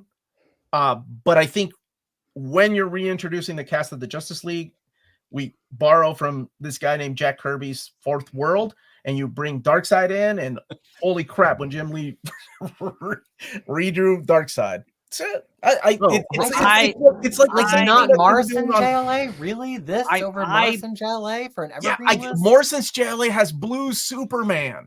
And it's got gaps in it too. And I love it. And don't get me wrong, I love it. Missing issues. It's some of my favorite Justice League runs. But it's also like, holy crap, where did the Dark Flash come from? Wait, Wonder Woman is now Hippolyta? What's happening with that? Where did that come from? I don't have a problem with that, but I can see a lot of readers having a problem with that. I tend to agree with Peter on this one. It is accessible. I will grant, whereas it was trying to be. I just don't think it's very good. It's just I read it and I was like, ugh, this is not very good. And that's this is my favorite Justice League book. Well. That's actually surprising. Really, I wouldn't trash it like Peter did, but it's Peter's very excellently, by the way. Tell me why you like it, Jess. I thought it took the New 52 concept really well. It grabbed me for as soon as Green Lantern shows up and says, "Batman, you're real," and Batman says, "And you're too bright," and it just was like at the very beginning where none of these people none of the heroes knew each other. They had to learn to get along with each other and find a common goal from a place of the very beginning where they didn't know each other. And I found the very beginning stories to be really interesting and well done. And I did like it as it went along. I liked the whole run. It's just a matter of opinion. It's just my favorite run. It grabbed my interest more than any other Justice League books that I've read recently. Okay. Joe, you've been quiet. What about you? You, Jim Lee, and Jeff Johns share a bathtub together? No, I mean, I have after he chose my book. Go ahead, Joe. Yeah, no, absolutely. Jim Lee's pretty good. No, I mean, he's no Jack Kirby. but I like like the run, and not like it was fine when I read it when it was coming out, and I got Jeff and Jim to sign copies of mine and stuff like that, which is very nice of them. But I mean, it's I don't know if it's an ever, it's I don't know if it makes the cut for that, because again, I get the point. I get you got the Jim Lee art and all that, and Jeff Johns, but like the New 52 is a little odd to bring in here, because if you get really into that, and then especially with JLA, Batman's a little different because they're always rebooting everything and then acting like they didn't really reboot Batman every reboot. So I think it's a little easier to get away with that. But like with Justice League, like if that's what you end up liking, it's like, oh well, you can read other Justice League that's like makes no real sense or connects to this because it's kind of not in continuity, but a little maybe. My issue is like whenever I was deciding on, okay, I didn't know. We never look at anybody's list right before we jump on here. Yeah. I'm like, I was like, I'm gonna freaking bite the bullet. I don't want to add this on my list. I'd much rather have added Green Lantern by Jeff Johns on my list. Yeah. But I thought we need a team book for an Evergreen list, because I don't think an Evergreen list would be complete without that team book. So then you pick Doom Patrol. I'm sorry, Taylor. Let me so I went with I Justice League. I almost flashy. put Morrison, yeah. Mhm. Yeah, I am not a fan of the New 52 era, yet I picked 52 books because I feel like they are the most wanted, the ones that I know people keep asking me about, and the flashiest with the pretty artwork. Yeah, I can definitely see where you're dialogue. coming from with the Snyder book. I can. Okay. But someone mentioned the team book would be Titans Volume 1 then. I think a bunch of people here would probably put that over the New 52 Justice League, but we'll see. Who knows? All right, let's trim the fat. You ready, Peter? So if I've counted Bye, Taylor. correctly, we have 1, 2, 3, 4, 5, 6, 7, 8, 9, 10, 11, 12, 13, 14, 15, 16, 17. I think we have 17 distinct choices between our 24 choices, because we actually repeated Had some several. duplicates. And I've got Really, we don't have to cut as many as we have had to cut for past shows. Yeah. And I've got Oddfell's votes too. She sent me her 10. Spicy. Nice. All right. So from Jake's choices, what are we keeping? What is staying?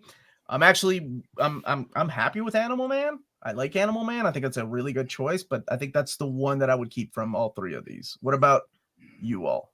Jake would obviously keep all three because these are his choices. What about you all? Joe, Peter, thoughts? I guess that's probably right. I mean, we can come back if we have more than 10. No. I'm just saying enough people put down Animal Man where I don't think it's going anywhere. It's not a stream unless Warren's got some hot takes. Okay, Warren. Warren guy.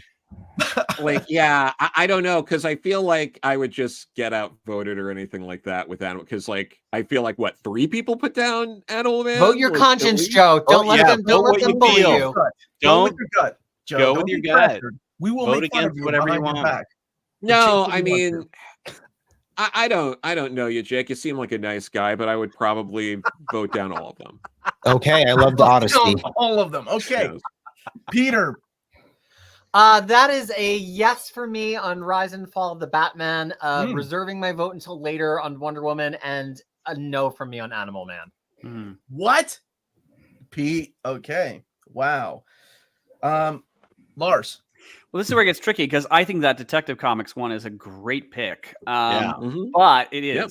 It's wonderful. But if we're trying to narrow down the amount of Batman omnibuses we have, I guess I would reserve my vote for the other ones. And I feel like it's above the Snyder. If we're gonna keep Loeb, obviously Loeb should be number one. Yeah, but then do we need 2 that focus on Batman versus 1 that focuses on the Bat family? I don't think people are going to be bothered by that. I get where Omar is coming from, that the Snyder one is still an uber popular one that draws a lot of interest. It just does. I would probably decline. I would probably vote no for this Wonder Woman. And Animal Man, the problem is, if it's a contest between Animal Man and Doom Patrol, I'm probably going to go with Doom Patrol.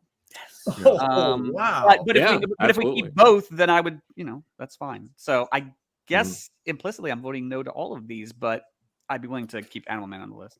Okay. Jess, go ahead, buddy. What out of Jake's picks?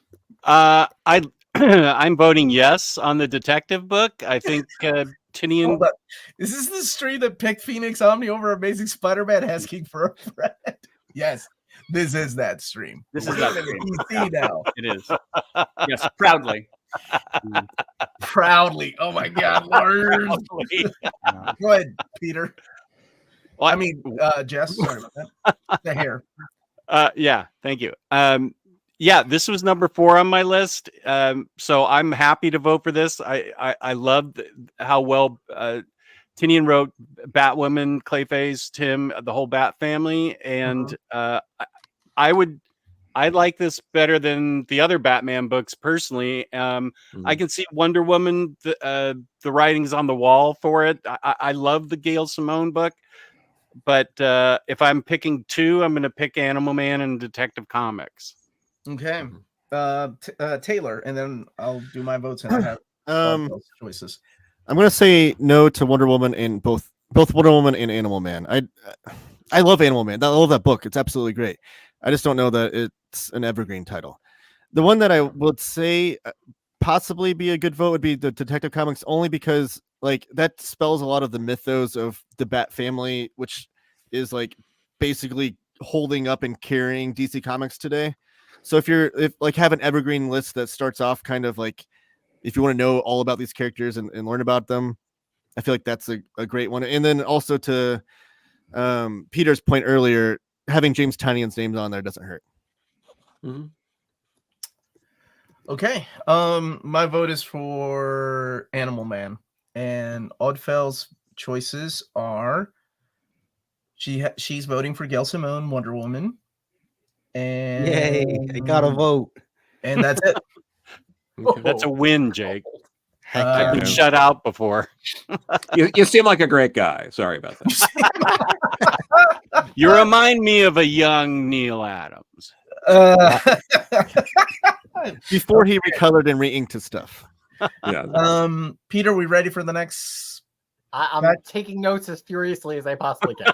You are amazing. Joe's picks. Okay, everybody. I'm voting yes to Neil Adams Omnibus. No, I'm just kidding. What? Okay, everybody all at once. Thanks, Jake. Batman Omnibus. Who besides Joe wants that? This is a yay or nay. I think you could just do that, and then we're going to move on to Wonder Woman. I'm with Omnidog. If they came out with the proper coloring and proper inking, this would definitely get my vote. But just the fact that they didn't. Oh yeah. Okay, so this is Joe's picks. Jake, what are you picking from Joe here? I'm gonna vote no on Batman and Superman, and I guess I'll vote yes on Wonder Woman because I like Wonder Woman's a great character. Okay, so that's not even my favorite story where Superman dies. Okay, one vote for Wonder Woman. Peter, what about you, buddy? What would you? That is a vote for Wonder Woman for me, and Death and Return of Superman is on my list too, but it's also a vote from me. Okay, Lars.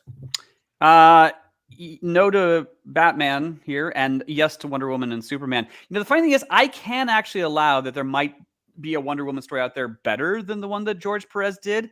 I just don't think the Gail Simone one is it. But yeah, no, there should be a Wonder Woman on the list. Yeah. It's going to be this one. So yes, I love the Eric Luke run, and they've never reprinted good. Although from memory, it ended a bit early. Also, it did end a little abruptly, but like, there's no reason that should be collected at some point. It was good. It's a solid run. Yeah, it was good. I mean, real talk. If the Messner Loeb's run and Diodato run was out, that would be on my list. Yes, I absolutely. That. I love that. It's a great run. Who's next? Jess, what about you, buddy? From Joe. None of these books. I would not vote for any of these books. None. Zero. He bathed with Neil Adams and George Perez, and you're not voting for any of that. He and Neil Adams were in the army together. Showering in a foreign country. All right, Taylor. What about you, buddy? I'll say this. I'll say two things. I'm going to give my vote to Superman because I think if there was to be one Evergreen DC Omnibus, I don't even like the story. I don't own this omnibus. I don't even care for it. But if there were to be one obvious Evergreen choice for DC, it would be this one. I think it's like one of the most definitive, iconic stories they have.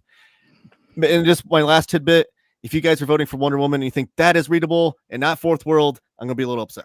Dude, you need to save your breath for your choices. Yeah. God, He's my like, Coming yes, on no, too or needy. maybe I on almost want to Wonder vote Woman. no on Yeah. Fourth World just because he's coming on so. Oh, needy. you're not helping your case here, buddy. All right. My vote is for Wonder Woman and Superman. And Oddfell is voting for Wonder Woman. And that is it out of this list. Okay.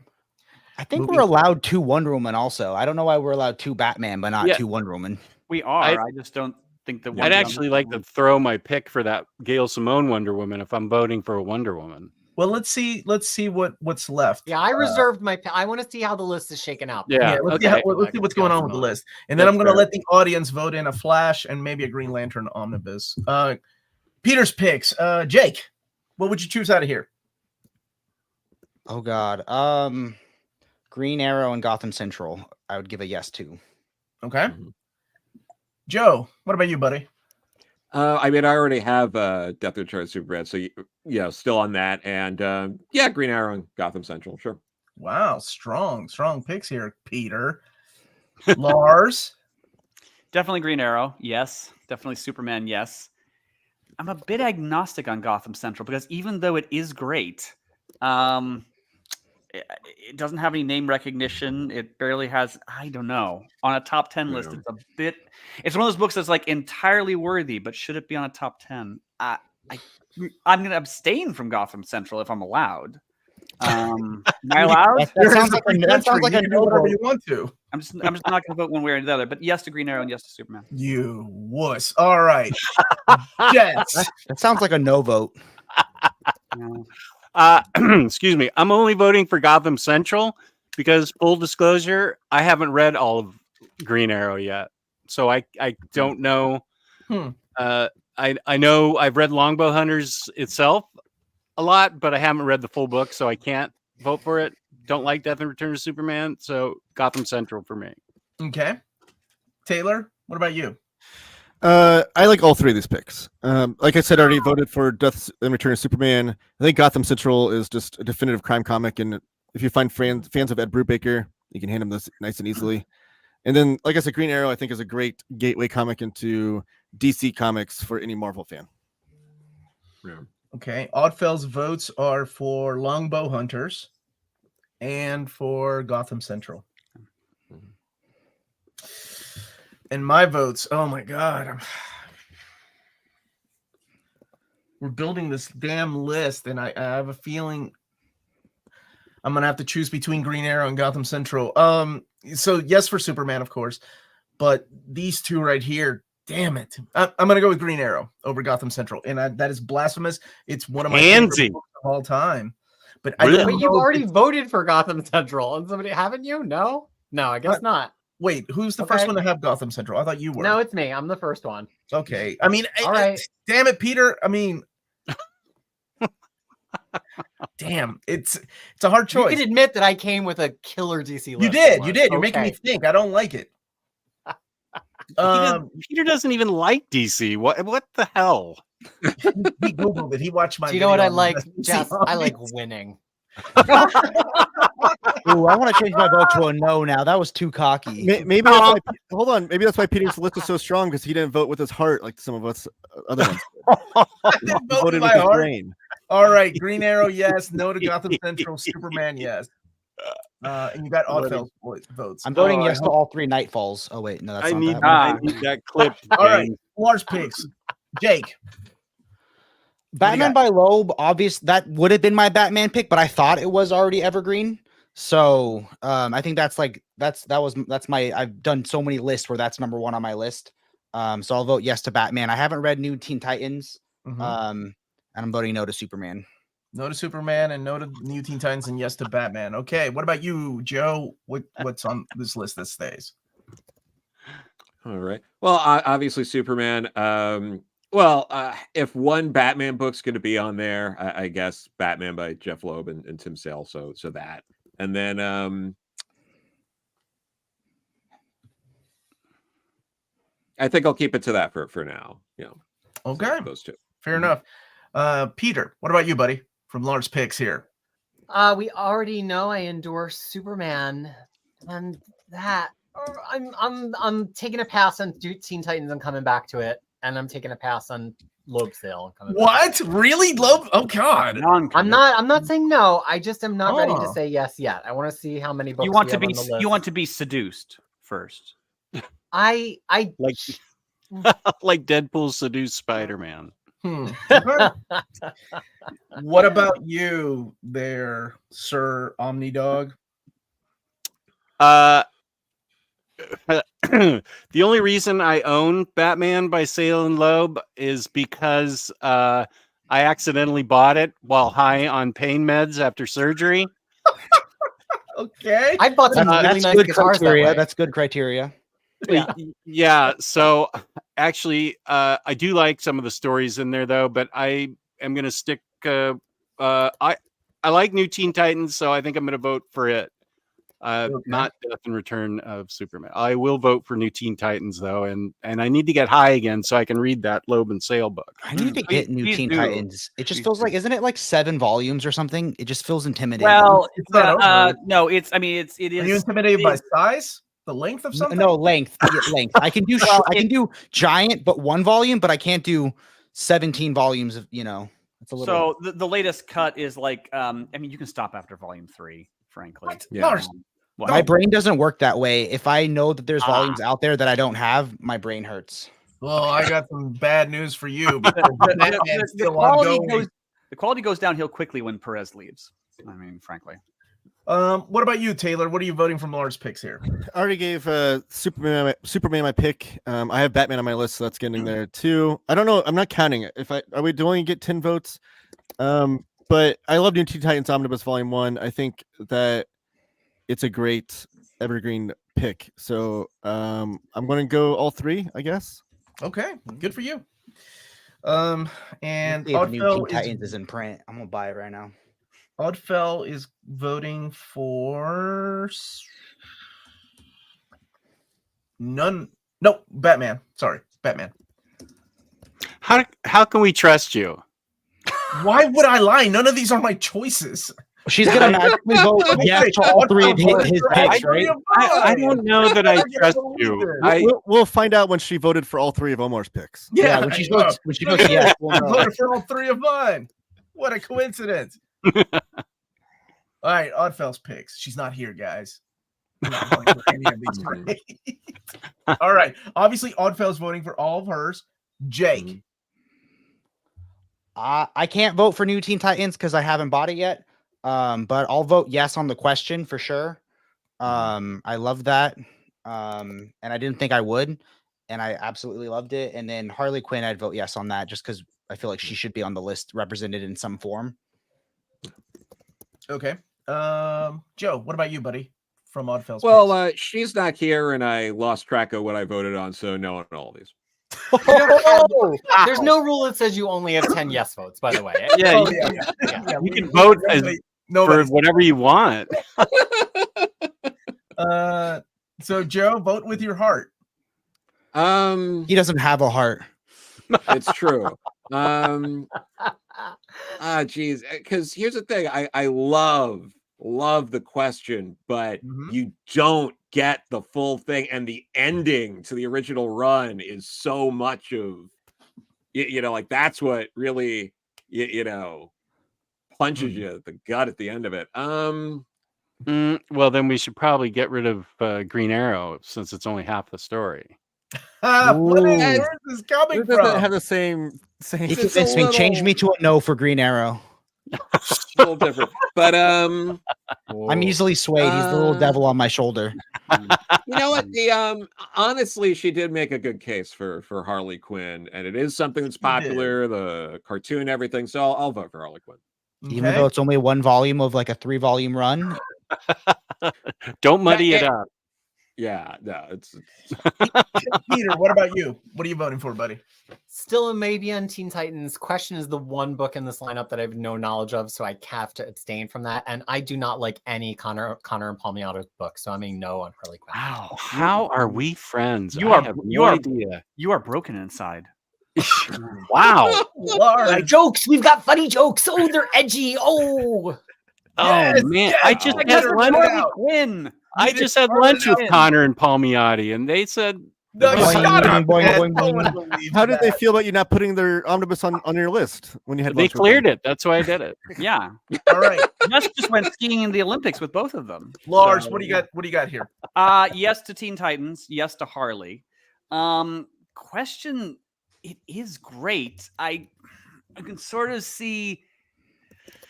That if we're limited to 10, it might not make the cut. I would like to abstain again, just because I think it is great, but I can see the logic in leaving it out. But definitely Harley, definitely Teen Titans. I still feel like abstaining is a no vote. That's a great. Well, it No, sort we of come is. back. We always come back. We come back. The That is second time funny. around. Yeah. Yeah. All right, and Jess, what do you got, buddy? I like all three of these books. I think I do understand Joe's point about the question, but I think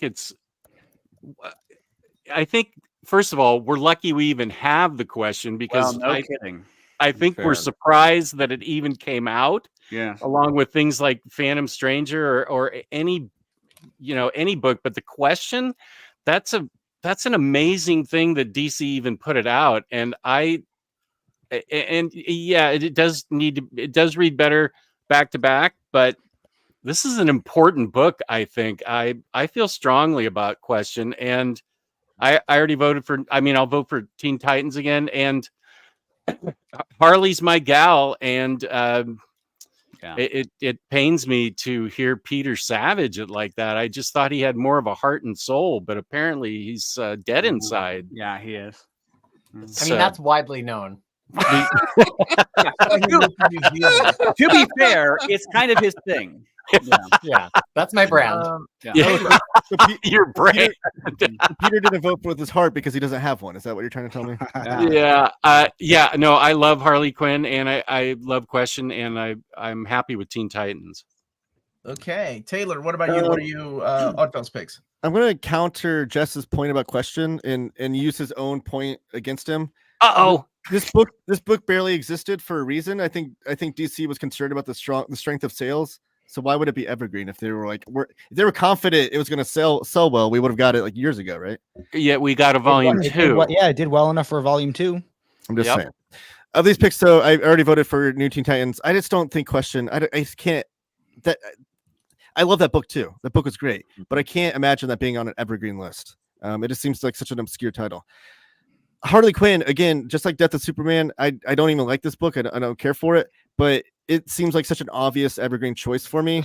Not obvious enough for Jess to put on his list, but just seems like such an obvious choice to put. It's with how popular this character is, and I can't imagine it not being on evergreen list. So my votes are Titans and Quinn. Okay, I think Oddfell made a really good case for Harley Quinn. I'm not a fan of the run either. I much prefer the older Harley Quinn, but there definitely is a huge fan following for this character. Oh my gosh, she's on everything. She's like Deadpool, so I get it. And yes, no to the question. I love it. It's phenomenal. What's your reasoning there, youngster? Because if we're talking about a top 10 evergreen list, it makes sense for a Harley Quinn book that I don't really like. It makes sense for a Superman book that isn't my favorite Superman story. But to throw the question in there that's just as random as throwing somebody like Animal Man or Doom Patrol just doesn't make sense. I love it. It's a great story, and I'm glad that they decided to do it. But yeah, it's a no for New Teen Titans for me. I would rather have the Wonder Woman by George Perez than New Teen Titans. Yeah. I think it's a little more accessible than New Teen Titans. Is it readable? Omar? Which one? George Perez's Wonder Woman? Yeah, it's readable. Yeah. Oh, okay. I didn't say the Fourth World was not readable. Are you yelling at me? Oh, that was some other. When it's someone else, man. Sorry. Taylor, I did what Jake said that. All right, let's tear into this guy. All I'm right, voting no on Animal Man. Oh wait, I picked that. Jake, what do you got, buddy? I'm voting yes on Animal Man. Okay. That'll be and How are we? Ones that are picked more than once. Are we voting on them more than once? We're trying to cool the No, list down a little I'm bit. counting. I'm counting. He's counting Yeah. the votes. Peter has a system. All right, just let him work. He's I'll always got vote a yes on Animal Yeah, Man it's and undoubtedly Superman. evil, so that's a But- problem. Yeah. Okay, what about Superman and Gotham Central from this? I'll vote yes on Superman, no on Gotham Central. No on Central. Damn. Hmm. Yeah, Joe, what about you, buddy? Wait. Was that a yes on Superman? I didn't catch it. I did yes on Superman. Okay, Mhm. yes on Superman and no on Central. Mhm. Yeah. Well, No, I you've already, yes, yeah. you are. Hold on, that's Jake. Jake, I thought you already said yes to Gotham. I'm playing Central. 3D chess. I'm trying. Okay, so this is now no. I'm just making sure. Or I forgot what I voted before. God bless. Step into my office. Oh my god, you get a written freaking documentation of this shit. All right, let's go with Joe. What would you pick from All here? right. Well, I already said yes to Gotham Central, and you know what? I'm gonna say, vote for Superman Rebirth because I don't care that he voted all of mine down. I think he's a nice guy, and I'm gonna vote for it. Okay. The pity Weird vote. tragedy. Okay, that's a weird one. All right. Pete, But Joe, I don't think we have a vote for you on Animal Man yet. No, I haven't voted for Animal Man yet. No. Okay. all right, Peter, what do you got, buddy? Obviously, I'm a yes on Gotham Central, and I am also a yes on Rebirth Superman, but I've already voted no on Nice. Animal Man. Yeah. No on It Animal. would have hurt yes if he voted no to my Animal Man, but yes to Jess's Animal Man. Wow. That's not how it's one book. Okay, Lars, you're in some deep thoughts over there, my friend. Yeah, this is what I do. I'm pensive, you see. Well, previously I voted no on Animal Man because I'm saving my gunpowder for Doom Patrol.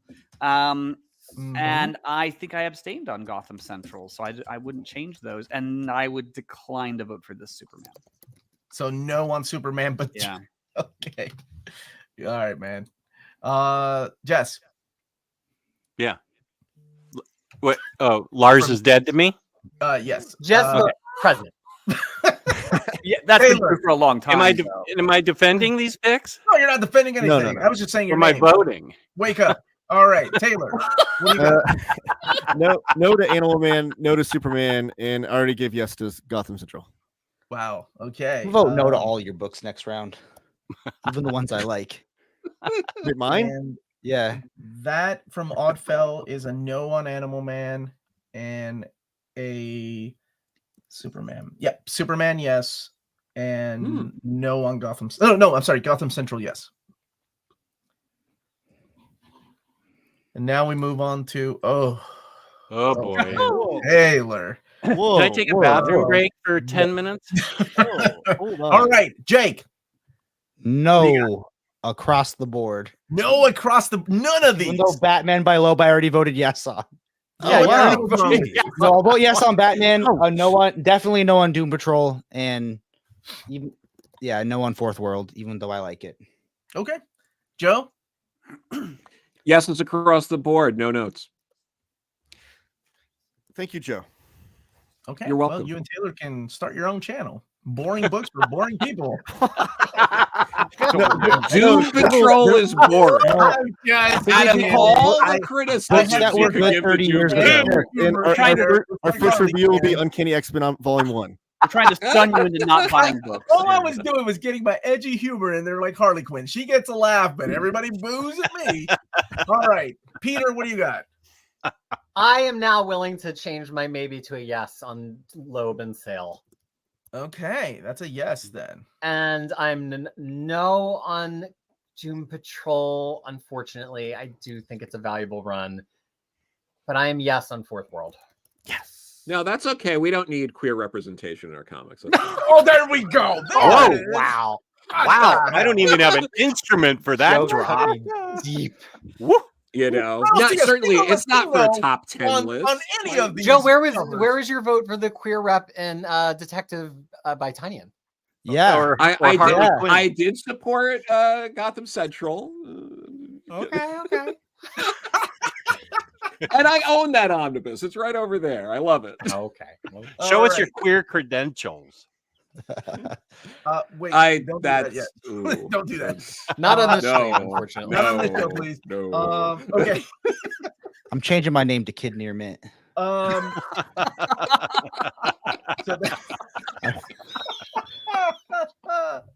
So Lars. Was it Lars or Peter? I can't keep track. I already voted. It's Lars. Peter went. Okay, Lars, go ahead. Yes to Batman. Yes to Doom Patrol. No to Fourth World. Okay. And let's go ahead and go with Omnidog. Nodes across the board. Wow. None of them. Nope. Can I just say one more thing? Well, I haven't read Batman because I was high. So, Okay. okay, I abstain on Batman and then no on Doom Patrol and Fourth World. We Okay, talked what's about your- the strength of you got sales. one thing. We talked about the strength of sales on different like versions of collected editions and stuff. The Fourth World in just the last few years has gotten that fat omnibus, has gotten trade paperbacks, a box set, Some of those trade absolute. paperbacks, and 2 absolutes. Just saying. Okay. Are you trying to get me to change my vote? Those absolutes are gorgeous. Because it's a gorgeous freaking book, Jake. I bought it for the Well, art, I not, mean- not the words. If it was a top 10 absolute evergreen list, Kirby's I could- perfectly fine to be where it's worth doing and it makes money. I'm reluctant to say it sells better than a lot of stuff on this list, but you know. Okay. Probably better than Animal Man. I'll just say that. Okay. Leave I mean, Animal quite, alone. quite possibly. I don't know. Yeah. So from Oddfell, she is voting for Batman and Loeb and Doom Patrol by Morrison. Oh, And from me, I'm voting for Batman and Loeb. Batman by Loeb and Cell. I may come back to Fourth World. You may have changed my mind on that. But I would rather have Animal Man than Doom Patrol. Even though Joe's trying to guilt me into voting for Doom Patrol. Very No, I nice. mean it's fine. It's fine too. Yeah, whatever you want to do. My picks. Jake, take it away, buddy. I've lost track of when I voted for. I'll vote no across the board. No across the board. Okay. Joe. wait, what? Okay, I'm I just don't- trying to remember if Jake already voted yes to Wonder Woman by George Perez. I don't know. I think Jake is broke. Yeah. I changed my mind. I ebb and I Okay, flow. One vote. That's your New prerogative. con- Jake. I'm new just making context. Sure that the tally is I updated. I feel like it's okay to change your mind after hearing new information. You know. I agree. Okay. Illuminati talking crap in the chat. What? Omar's Impossible repeat 0 on it. What are you talking about, dude? I'll do, obviously Wonder Woman because I picked that as well, and Mhm. I think that's good. No, Joe, really? That's good? That's where you stop? I'd pick 2 of yours. I think that's where it's at. Yeah. You're not into the Latino representation that is in the Justice League? Joe? Who You're not into the how do you Latino pronounce that guy's name? who What about worked the on Atlantean Wonder representation Woman? in Justice League? Okay. Peter, what about you, my friend? My good friend. I've from already New voted Zealand? yes to Wonder Woman, and I am no on both Batman and Justice. What the hell? Okay. I'm gonna keep it. I cool. don't like them. I don't like not them even. either. It's not even strategic. I just don't like the books. I know I don't like them, but people sell stuff they don't like all the time. That's not my criteria. This is the Okay, high level Lars. spot he's Wow. using. I Lars, don't like wow. them. He does have a heart, and he is voting with it. Lars, what do you got, buddy? Don't start that rumor, Jake. Yes. Yes to Batman. Yes to Wonder Woman. No to Justice League. No team. Thank There's not gonna be God. a team book in our Evergreen. Are you guys serious? Jess, What about Teen Titans? nobody cares. That's a team book. Jess, go ahead. What about Doom Patrol? Shut up, Taylor. Jess. I'll vote Batman and Justice League. No Wonder Woman. Ouch. Okay, Taylor. Hmm. I forget if I voted yes or no earlier, but I'll vote yes for Wonder Woman. No to the other two. No to the other 2. Okay. Oddfell's choices are Wonder Woman by Perez and Batman. And no love for JLA. No Justice League. Breaking my heart. What? I mean, what the are we- Justice Omnidog, League- were you a yes on Batman? Sorry, I missed it. who's Me? that? Omnidog, were you a yes Oh. or no on Batman? Oh, sorry. Yes. Yes on Okay. Batman. Yes on Justice League. Okay, thank you. How do I know I can trust Peter with his counting? What are we doing here? Doesn't repeat 0-3 mean 0 for 6? I'm not good at maths, but that sounds Yeah. worse. I mean, they use math differently in New Zealand, right? They do. So let me tell you what is doing incredibly well on that first pass. Batman by Jeff Loeb and Tim Sale is in. We all voted for it except for Omnidog abstained very politely. Okay. Also, Wonder Woman by George Perez, Volume 1 is in. Only Jake and Omnidog voted against that, so that has an overwhelming support. Okay. Gotham Central also appears to be in. We have 5 votes in favor, 2 votes against, and Lars is a maybe. So even if Lars flips, I believe that one is in. Folks, it's time to make a choice on New Teen Titans. Jake, Joe, and myself were all kind of like, maybe I'll think about it later. What is the feeling? So you 3 need to vote. The 3 up at the top, the 3 slackers that could not say with their chest, yes or no. He need to changed vote. his name for you. All right. Oh my God. Kid near mint. It's I already have sticking. 2 of those. Go ahead, Jake. What do you got? I mean, Jake, yes or no I on have Teen it in my Titans? cart right now. I'm considering purchasing it, but I feel like I can't vote yes because I haven't read it. But If- if I if were you to love choose to between buy it one- on air, that's a vote for yes. I feel like that's. I mean, Abstain how from strong Jake. can you get? All right, Joe.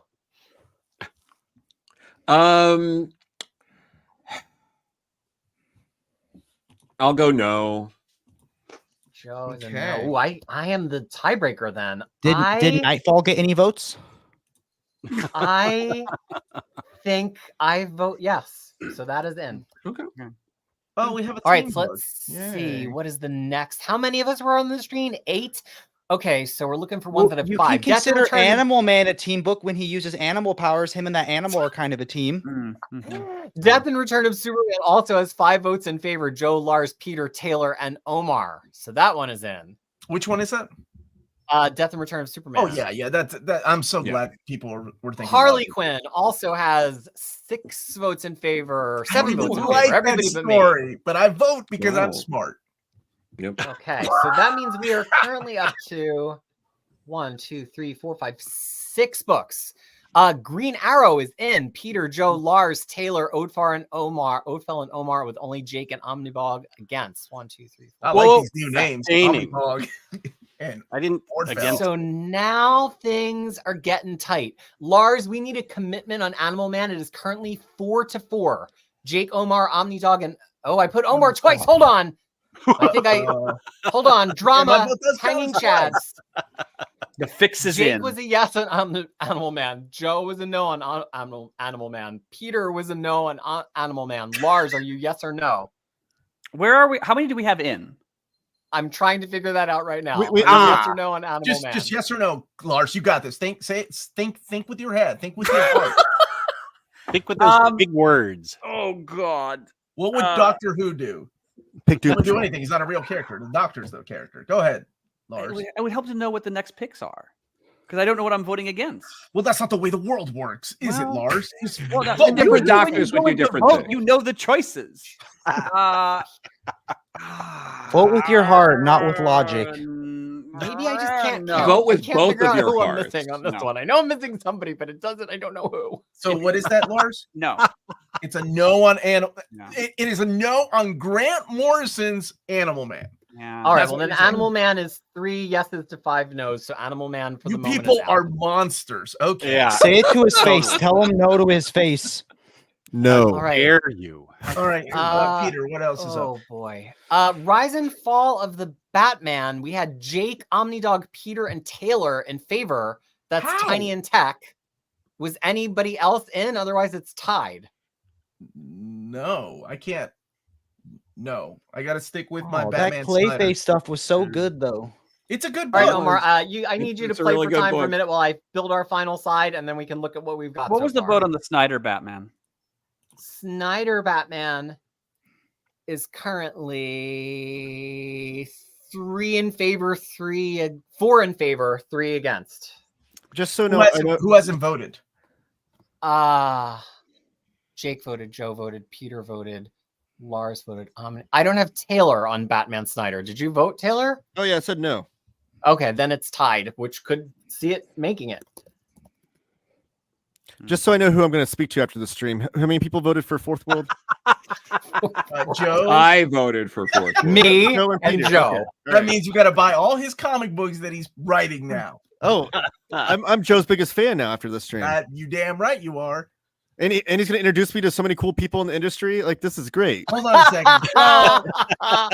Oh, Well, wow. Let's see. I don't want to I will say he knows a lot of people. I have been out with him, and it was a blast. No. Omar, Illuminati, Arthur Wu, and the great Blur Rose.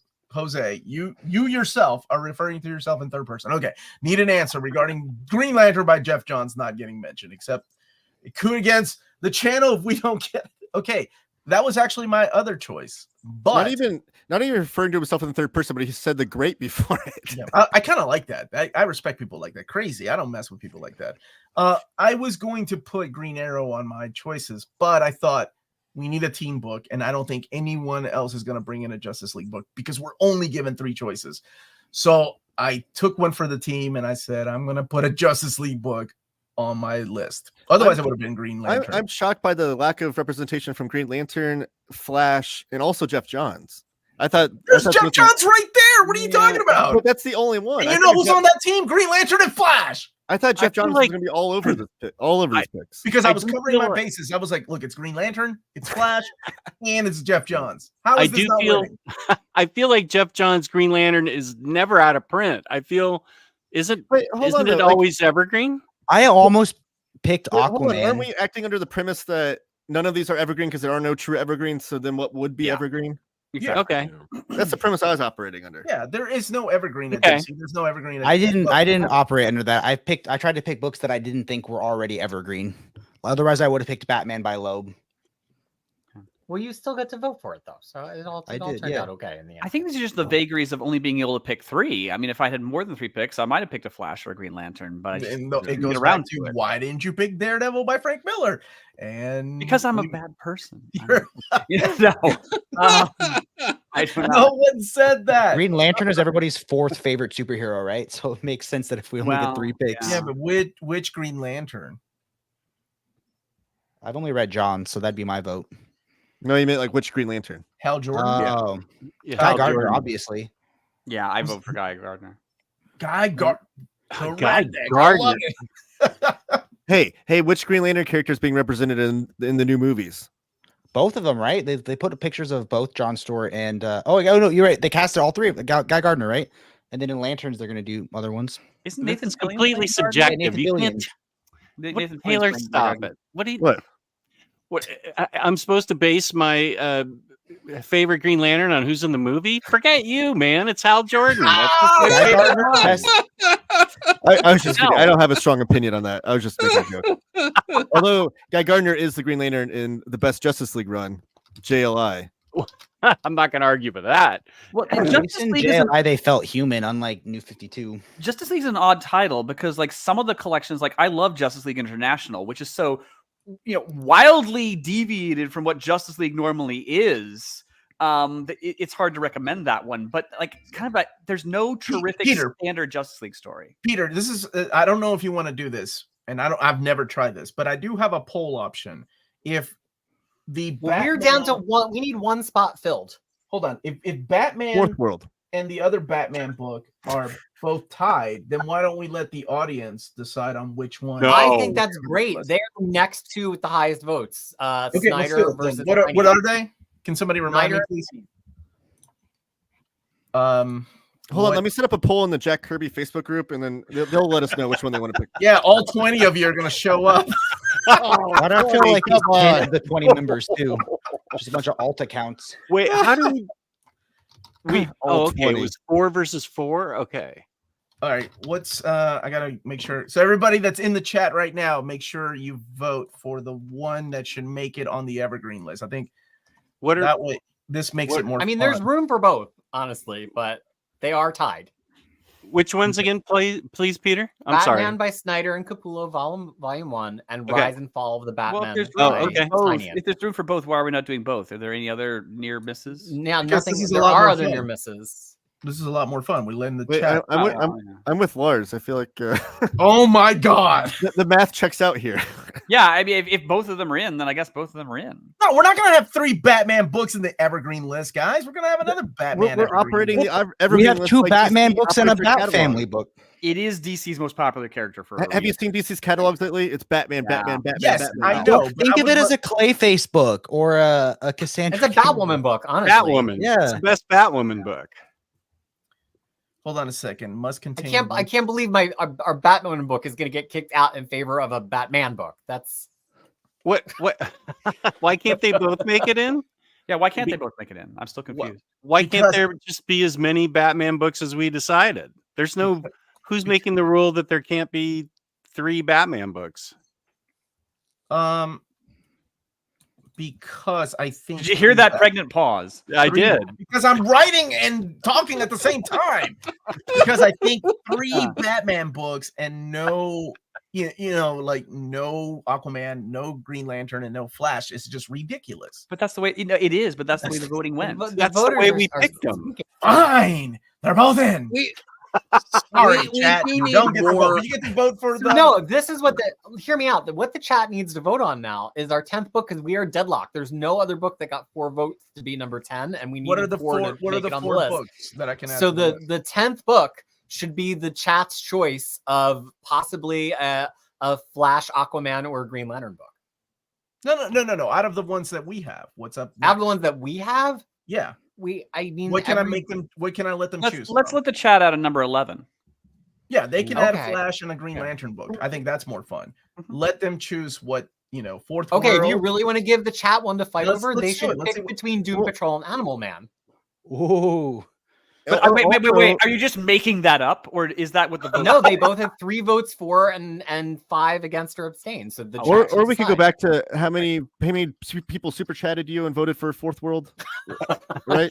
2. You're Let saying it go, Paola. You're man. saying Paola should decide the I've vote. never done this, so I'm trying to. Can we just let's put 4 books. I can put 4 books up there. What are the other 2 choices besides 4 Animal books, Man? Fourth World. This you checks want me out. to put So Fourth the World? next 2 that came the closest after Doom Patrol and Animal Man Mhm. were Fourth World Okay. and technically, I guess Rebirth Superman. Woohoo! Really? Over Justice League? You guys kill me. All right. Rebirth. All right. I'm starting the poll, so everybody go and vote and smash that like button, please. Make All me right. proud. Make me proud. You can All vote right. now. I just started the poll, whatever the hell that means. I don't. Okay. How I did see. Oh, look at that technology! Whoa, wait, I'm not seeing it. So if you're going on YouTube, you can see what's winning. What? Ah, shoot! I voted for Fourth World. Yes. I'm just kidding. Fourth World is winning. There's 65 votes so far. Well, And let me there's go to let me go to my alternative accounts. 271 people watching. So please make sure to go and vote. We got 81 votes. It keeps. Oh, never mind. It's just flaking out. We're gonna need our own digital voting solution the next time because that I might have lost a year off my life or a couple of bolts of hair off of that one. That was a lot of tallying in the back. I gotta write down my votes next time because even after. What? Whoa! This Where's just got everyone close. seeing this? It's Fourth World and Superman Rebirth now, neck and Ooh. neck. Hold on, Wow. Lewis Oh, Ryan. hey, but hey, I will say Animal Man's higher than Doom Patrol, so that's No a one victory cares, I'll wait, take to the bank. how are Nobody you cares guys about doing third this? place? You have to go How to are you guys- YouTube and then go to the chat in YouTube. If I you don't go to think it Yeah, shows YouTube, up. this is you can go to available the for chat. people watching live. Yeah, so the people that chat. are watching The live. poll will pop We up. got over 120 votes, so make sure you go and vote. If you pull it up on your phone, you can vote there too.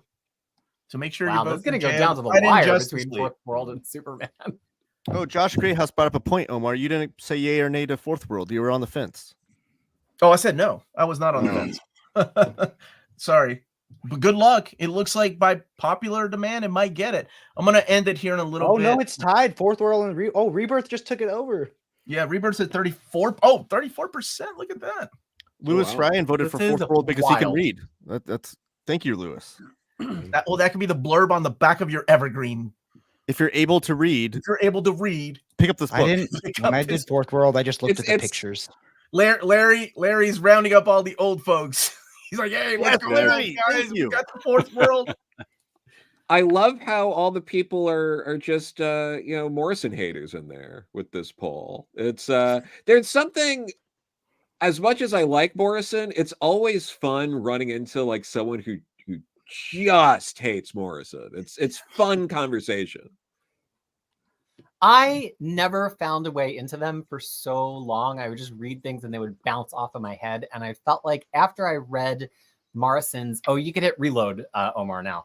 After I read Morrison's Batman, I kind of got it. I was like, oh, the thing they do is like trawl through the influences and then kind of like turn them sideways, turn them around, change them a different color. Yeah. And by that point, I had disliked so many other Morrison books. And then after that, I kind of got it. So I always say Morrison's somebody you kind of need your way into, and some people luck out and the first thing they read by Morrison is their way in, like New X-Men or whatever. Yeah. But I think once you kind of get where they're coming from, then even his Green Lantern, which is so deeply weird, but I felt like coming at their Green Lantern with the perspective of Batman, I understood it better. Oh, Yeah. Morrison's Green Lantern with Liam Sharp on artwork.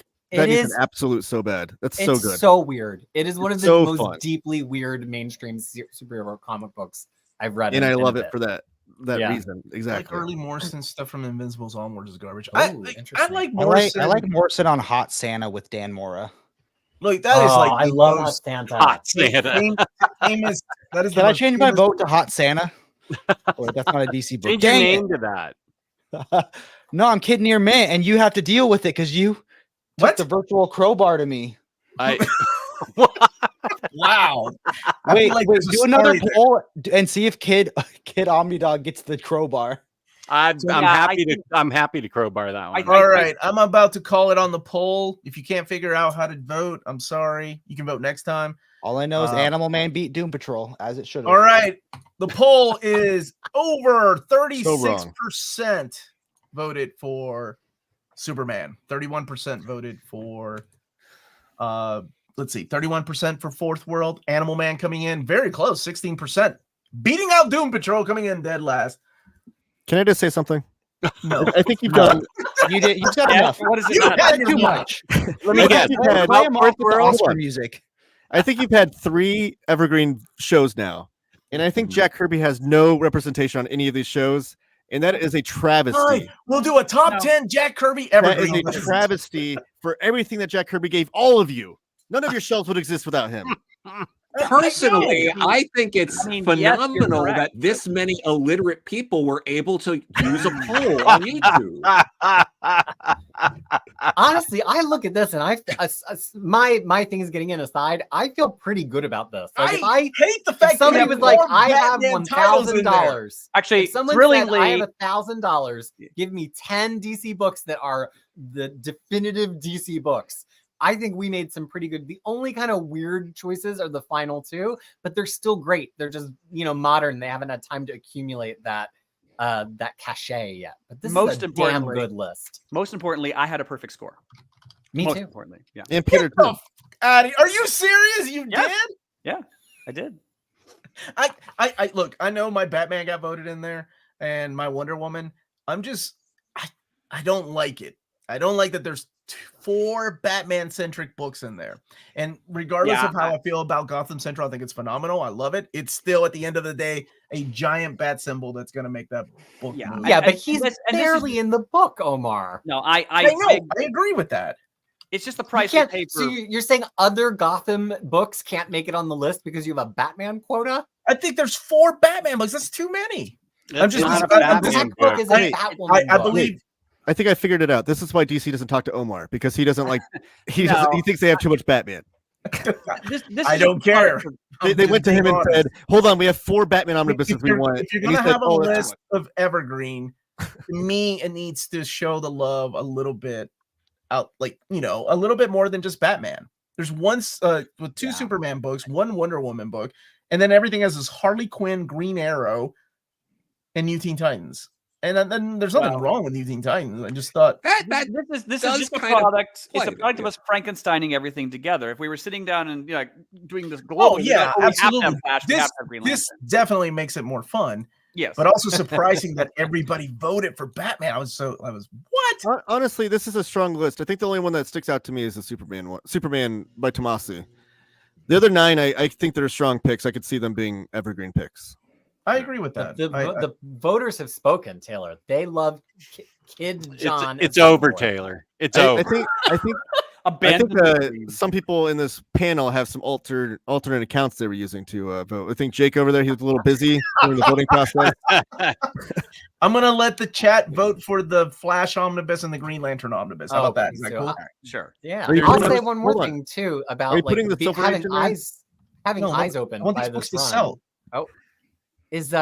I didn't even realize that Loeb and Sale Batman omnibus existed, because I look at omnibuses so much about like, oh, do they collect a whole run? Do they collect a big swath of issues? That I tend to be really kind of blind to these omnibuses that gather a lot of creator work together. But now that I see that it exists, I'm like, ooh, that would be really cool to own. So even for me, who knows my first a lot, Omni. yeah, And like I say, barring one issue, Guys, related, I do need opinions though, because what I've chosen is Flash by Johns 1, Flash by Wade 1, Flash by Williamson 1, and Silver Age Flash 1. and I put Flashpoint Omnibus in there. Yeah, that's fair. Well, you could put New 52 I can only Leto. do 4. I can only do 4. What about Grant Morrison Flash? Oh, everyone hates Grant Morrison, so they won't vote for that one. That's a deluxe edition. Nobody said that. It hasn't come out yet. I voted for Grant Morrison's Animal Man. So is that okay for the chat to vote on that? No, that's a good pick. I wish Silver Age got more. All right, everybody, go. Oh yeah, no, I love Silver Age. And then we'll do a Green Lantern. So here is your chance to go and vote for the Flash book that will be added to the poll. So we're gonna make 12 books, including a Green Lantern one. I'll do the same thing for Green Lantern. I'd like to chime in with the. I think the Mana Poll run is underrated. Very pretty. The Francis Mana Poll run. I want to chime in and say DC needs to make more volume 2s for Flashes, because I feel like there's several standalone volume 1s. Well, they'll get there, and also there's a Silver Age volume 2 you should pick up. Yeah. So oh my gosh, I'm surprised it's not closer, but so far it's Flash by Wade 50%. I'm surprised it's not more Flash by Johns. I really thought Johns would take it. I love Wade's, and it's got 2 of the best stories in there, right? It's got the Return of Barry Allen, and it's got the Year One. But I feel like Johns, even though it's a little bit of a slow burn at first, kicks it into high gear with like Blitz. Well, did you split the vote? Are you splitting the vote, because there's Flashpoint's kind of a Johns thing too, right? So yeah, but Flashpoint is more towards like the tell-in, and it's more like movie and like that whole synergy, and so I know. I'm just saying that if there's like a Johns voters, maybe they're split a little bit. Flash by Williamson isn't even published yet, correct? But I went with a book that was Rebirth, because those books sell really well, kind of like the Superman books here. I don't even know if even if you add the Flash votes with the Flashpoint votes, it's still less than by Wade. Yeah. Hey, thank you, Phil Owens. Great point there. Can you highlight his comment in the chat? Let's see. Phil Owens, Silver Age Flash 1, the start of the Silver Age. How could that not be evergreen? Well, thank you, Phil. I got a hot take on that. Stan Lee, mostly for Spider-Man's Rogues Gallery, totally lifted it from the Flash's Rogues Gallery. The color schemes, the names that are all with the powers, the kind of power sets and all that stuff, totally aped off that. Listen to what Taylor's That's saying. not what he told me when me and Stan Lee were hanging out, having lunch a couple years ago. Okay, seriously, what's Taylor saying? I was listening. I was talking about Silver Age Flash. Oh Yeah, I love that book. I love that book. I don't think I would put that in, like, if we're talking about 4 Flash Omnis that people can choose from to be in an evergreen. Have you read it, Omar? The Flash Silver Age? Yeah. The first, I had the first volume. Why? Yeah, I have read I put that up there with. It's not for me, but it's not about what I like. I don't like Harley Quinn, and I voted for it. No, hold on. I agree. Even though I love it, I don't know, for some reason, I don't know what the reason is. People don't love Silver Age DC as much as they should. Where my William Mesner That rope reason bands is at? called crisis. I've Wonder read. Woman by Perez was not the first issue written by Lane. You too, Bruce. I love you, buddy. I have read Nothing the by Silver Age nothing stuff. by Johns except maybe the next book. Okay, we got over 128 votes. Make sure you vote. I'm gonna leave it up for one more minute. You can vote from your phone. You can vote from the comfort of your couch if you're watching us on the couch. What were you saying, Lars? Just that I have read the Silver Age Flash Omnibus, and later people did it better. They just did it better. Yeah, I don't think there's anything wrong with like honoring the people that came before. I mean, no. When you think about movies, like Citizen Kane is regarded as a masterpiece, but you don't really see Citizen Kane like in top 10 movies of all time. Yeah. You do see Citizen Kane in a lot of you wouldn't see on snooty YouTubers, yes. You wouldn't see it on Evergreen list. Well, I mean, I don't I love Citizen Kane, but I'd probably say, Touch of Evil is probably my favorite. And no one talks about Touch of Evil. Yeah. It's a really good movie. I like The Third Man a little bit better, but I'm just saying. Third Man was a Carol Reed directed movie.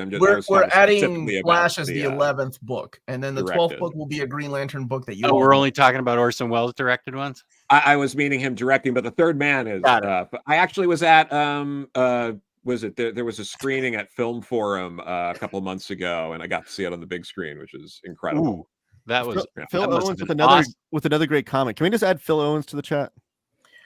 Taylor, I blame our education system. Today's adults have problems reading 50-year-old comics written for 11-year-old That is true. You are not wrong. Thank you. True.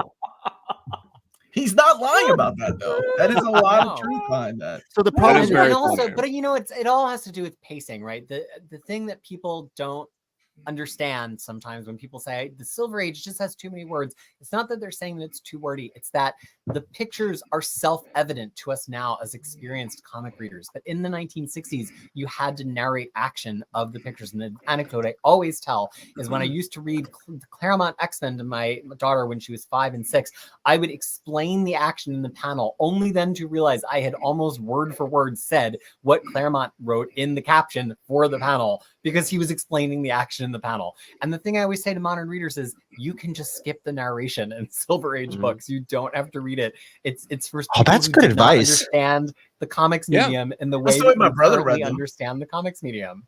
That's the way my brother read them. I think there's just more complete stories from back in that era. Like they were one and done issues, so they were never meant to be read in an omnibus format.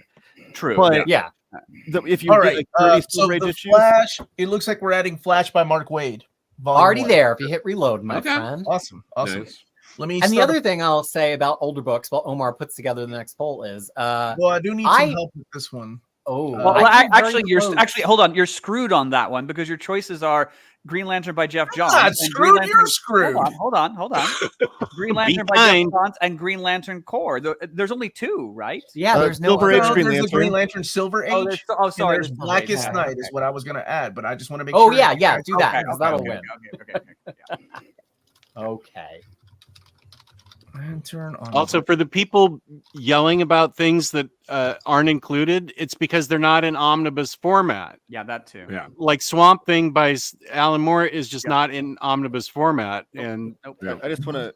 Unfortunately, I'm just holding this book for no reason. Why didn't anybody vote for the Authority? I really thought about putting Authority. There we go. I didn't know if the Wildstorm Authority. Oh well, yeah. I thought about. I would have rather had Planetary over Authority. Authority is a difficult omnibus because the difference in tone and style between the first half and the second half is stark. Yeah, it is. I think the first half is one of the best things ever, but the second half. If you like the one, you may not like the other. Anyone else team Planetary, or is that just me? I like Planetary. I love Planetary. Planetary's good. Authority and Planetary weren't DC though, and it's kind of like our Vertigo rule. That's why I didn't want to add him. I can do it too. Heroes. Nice. I don't have it. Here we go. Nice. Oh my God! Hold on. Let me grab my iPad for DC Ultra. All right, Elon, what? Done. How dare you, Elon? I thought we Almost were friends. done. And Planetary adding one more. rubbish. Okay, so I have Green Lantern by Johns, Blackest Night, Green Lantern Silver Age. I can only do 4. So the fourth one, everybody agrees, Green Lantern Core. Sure. Yeah. Oh, yeah. Sure. Great. Yeah. Okay, I'm gonna add that and then let it fly. I mean, So real you all talk. get to vote for our 12th book we're adding, and that is. Oh, I gotta change this really quick. Jess is going to do a write-in vote for the upcoming Hard Traveling Heroes Omnibus. I mean, that would be a good one, but Silver Age gets it. All right. Start the poll. Good luck, everybody. Vote for your Green Lantern book you want us to add. Hope you survive the experience. Planetary stinks. There's my dude. Michael Cleveland. John P. with the thoughts. We are friends who respect our opinions, Jess. I read it 2 weeks ago. It doesn't hold up. How dare Yeah, you? Red I was- Watts. I feel like I I'm think the same way with Planetary. Oh. Jess. I feel like I'm really good friends with Jess, but I never respect his opinions. Oh, I thought you were gonna say you read Jess every couple of weeks and he just never No, quite I do holds not. up to your expectations. Omar, That's have how we fun were friends. sleeping out in the street for Baltimore. Oh my gosh! Like you throw my wife out, she'll sneak me. Oh, in. she can stay. I didn't say anything about her. I agree, Josh. Wow! 3 people have a book that was $20 and collected dust in discount bins. Are you? Yeah, did you all get those Silver Age Green Lanterns from Ollie's or? No. No. All These are right, here we big go. sellers. How's it going? Okay, so coming in first right now at 61% with over 116 votes is Green Lantern by Jeff Johns, Omnibus Volume 1. By the way, a big thank you to my buddy James who helped me put the polls together. We were practicing earlier because I'm like, I'm going to do this live. I've never done one of these. And he was like, you got this, man. By the Such a way, nice Jeff guy. Johns himself would probably vote for the Silver Age book. I'm sure Joe has had lunch with him. He can tell you. He can attest to that. No, I haven't had lunch with him. had I dinner. really No, but they just was adopted a going child for together. a couple of jokes, and then you're all just stringing along. That's fine. You brought it You know, on you yourself when you called us out about not voting for Doom Patrol. Yeah, As he should have. yeah. Even though I feel Green Lantern's Johns is pretty much evergreen now, it gets my vote. Oh, yeah. It'll go out of print. And Planetary is dated. When has Warren ever agreed with any of our takes? Does anybody remember that? I'll say that as far as printing goes, I got the Planetary Omnibus last year, and my book said it was the 9th printing. So that book's obviously going through some print. Although, to Lars' point, there could have been 100 copies each printing, but it's gone through at least 9 printings, I can tell. Yeah, you do have to be a little careful. Sometimes things that sell out is because they didn't have many copies to start with. We've seen that with Doctor Who DVDs, weirdly. It's like, well, why did that one sell out? It's like, well, it was a little more popular and there weren't many copies. I'm going to let the poll go for a couple more minutes. And so make sure you vote. You can vote on your phone. You guys can vote on your phone too. But so far, holy crap. I would never Hey, do such a thing. Silver Age finishing second so far. Silver Age is second so far. Yeah. Not by much. That's It's cool. 16%. But Not by much, but hey, It's a victory. Just a little bit of faith in the world. after Yeah, that. it's a victory. I don't know. Victory. Next live, why every single Brubaker should be evergreen. Is there a Brubaker book that I did not like? Image hardcover. I don't know. I was a fan of all of them. I mean, liked them some all. people don't like his X-Men, I guess. That's not Image though. Oh yeah, you mean Image? I mean, I don't. I just don't like crime books that much. So. Mm. But even I can admit Criminal is amazingly well made. So. Oh, yeah. Oh, we But should have. speaking of, I've been waiting to say this for a while now. So we're talking about books that we could have voted for. Mm-hmm. Actually, my actual favorite DC Omnibus is probably Golden Age Wonder Woman Volume 1. I had that as a child, like as a 5-year-old, in this old, it's in my kids' room next door, in this old like 1970s collection of Golden Age books that were shot on camera. Then that got handed down to my daughter. And one day my daughter's like, oh, everybody's always tied up in chains. I'm like, oh, well, maybe 5 is a little too young for Golden Age Wonder Woman. But it's like, but the point is, my 5-year-old just sat there and just consumed issue after issue of Golden Age Wonder Woman. Well, It's my people, favorite yeah. DC book. People usually make that mistake. The point of her being put in chains is that she could break out of them. Is that she was Exactly, which is strong. All the right, point that I my am young ending daughter the learned. poll. I'm ending the poll right now, so Peter can add it, but I'm pretty sure he already has. Already added, baby. What Hit I've the heard- load. What I've All heard right. is Peter's daughter can read better than some of the people in this chat. because she's reading Golden Age Why are comics. you insulting the chat? Not the chat. I'm sorry, the panel. The You panel. meant the panel. That was directed at me. 100%. That was directed at me. All right, Green Lantern by Jeff Johns coming in at 62%. Green Lantern Silver Age Omnibus 15%. Blackest Night 14%. Green Lantern Core 7%. Thank you all so much for voting and being a big part of this. And let me refresh this, and then I can share our final screen here. Our dozen. I love this new fan vote because I feel like it balances the game theory that we're doing with each other, where we leave things out deliberately. Yeah, it's wonderful because that way I don't feel so bad that I left out Green Lantern because I knew it would get voted somehow. I'm surprised nobody else brought it though. All right, presenting the wins. Here we go. Here's your top 12. Our Near Mint Conditions Evergreen list. Wonder Woman by Perez. Superman Death and Return. Batman Jeff Loeb and Tim Zell. Gotham Central. Youth Teen Titans Volume 1. Flash by Mark Waid, surprisingly over John's. Harley Quinn. Green Arrow 1. Batman Scott Snyder, Greg Capullo. Detective Comics. Superman Rebirth. And Jeff Johns. That is our final list. That's a good list. It is. Yeah. As much as it pains me, there's only like 2 titles that came out before 1990. I think it's a strong list. Well, we want people to buy. It pains. What pains me is one of those Batman books should have gone and made way for a Morrison book. I would have been okay with Doom Patrol. Sure. That's Yeah. right. Yeah. That's fair. That's what hurts. Yeah. Yeah. But everything else is pretty good. I like it. I like this list. You know, outside of that, that's good. It's a good list. Good job, everybody. Pat yourselves on the back. Ooh. So if you don't own these books, you should. So you can judge us. Why the hell did we add them to the list to begin with? Hey, baby. We're still going. We're still going, baby. We That's can how go all do. night. Well, some of us can. Yeah, come on down. Look, you want to meet my friends? Hello, friends. She just got back from Kempo. So Whoa. no way Harley should be here, judging by sales. Buy the book, then vote. Actually, Harley sells pretty well. Yeah, I strongly disagree with that ill-informed sentence. Well, hi, Freddie. Long time no see. I only have that for man. And I once shared a Turkish bath house theme with Didio. Oh, wow. This is interesting. In which he not only confirmed that Morrison broadly and continuously remained one of their best-selling creators since the 80s, which is why it's absolutely insane to me that they did not have representation here. Me too, but that's okay. Wow. We can't win them all. That's really cool. I'd love to talk to Dan Didio. In a bath? In a Turkish bath? In a steam room. This isn't a spoiler, but Turkish Bathhouse does make an appearance in Ultimate Spider-Man issue 2. Oh. First appearance of Ultimate Turkish Bathhouse. Yes. We read it yesterday because I took off work early to go buy a comic. It would surprise nobody if Danny the Street was reimagined as a Turkish bathhouse. So Danny that was our list. Baby, this is Jake, and you've met Joe. Hello. You physically met Joe. Yes, I did. And that's It's Peter. true.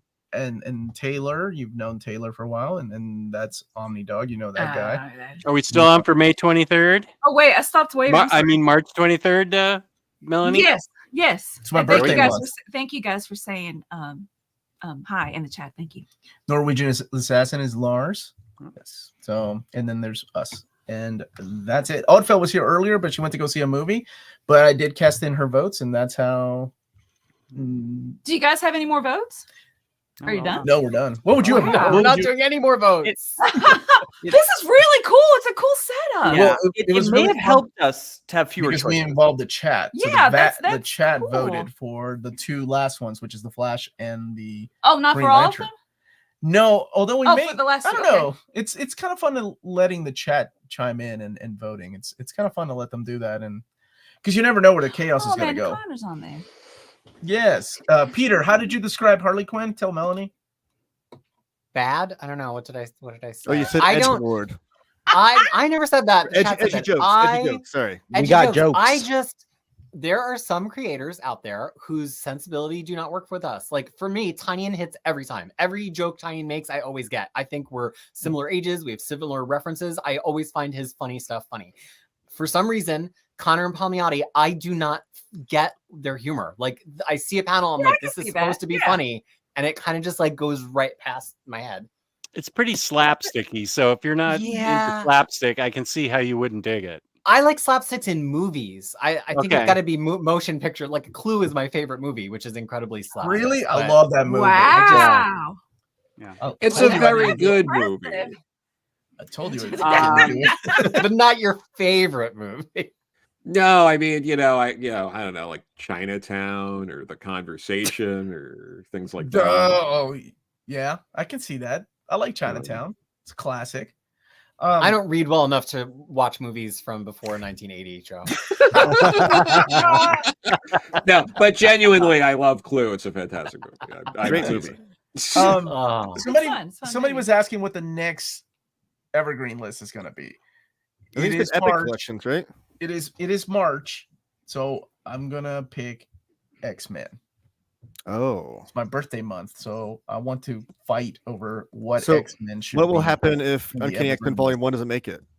I'm gonna kill somebody, probably Peter. I will fly to New Zealand, not first class. Wait, you can't kill me. I just came from practice. Yeah, and maybe we'll let the chat vote on that one, like what exactly, in case we need 12 or something. Next to not, you are lying. Is that like all mutants, like, or the X New Mutants and X Force and stuff included? Yeah, define the terms of engagement, Omar. Are we talking any mutant book or only books that say X-Men in the title? No, let's do any mutant books. X Factor, X Force, Wolverine. All right. That makes the pool a lot everybody, better, everybody comes in with 3 votes. I'll send out the signal to see who wants to be in, and it could be a lot of fun. But I think that's the one I want to do, and then Curtis wants to do an epic one, and I think that would be really fun to do. There's another one that I wanted to shoot by Peter for the love of comics. I really love that guy. I don't know if you've ever seen his channel, but I wanted to curate a list of 10 graphic novels that every library should have. And I was asking him if he'd be interested, and I think he's in. And how can you narrow it down to just 10 though? Well, because not every library has a lot of money, right? So if they have just enough money to have 10 graphic novels, what would they be? Oh man, but still. Here's what I would love to do on that stream. If we do that stream, I would love to pick some libraries local to each of us and donate the 10 books to each of the libraries. Oh, I love that. Oh, that's a good idea. So nobody pick any Omnis, please. God bless. little cheap books. Our public library has a lot of Our comics. public library is insane. I saw those TikToks. Section. Yeah. Mine doesn't have anything. I'm down the road from the Ames Public Library. Has like everything. Wow. Because apparently there was some librarian there who just took it upon themselves. That was their pet project, and they were just more graphic, more. And now you walk in there, and it's just this wonderland. I would rather donate it to Heather's library. So my friend Heather's the one that came up with the idea. Yeah. She's like, "Hey, could you send me a list of 10 books that are we don't have a lot of money that our library should have as far as comics? So I want comics to be in our library." And I'm like, "Could we do it where all the super chats go to?" I'm sorry, that's your money, but. Oh yeah, I don't. Sure, Peter. Well, I'm trying to I'm just getting excited. I love charity stuff, and I love fundraising stuff. I mean, we've done charity stuff here too, but I also want to bypass the middleman that is YouTube that takes 40 or 55% of. Oh yeah.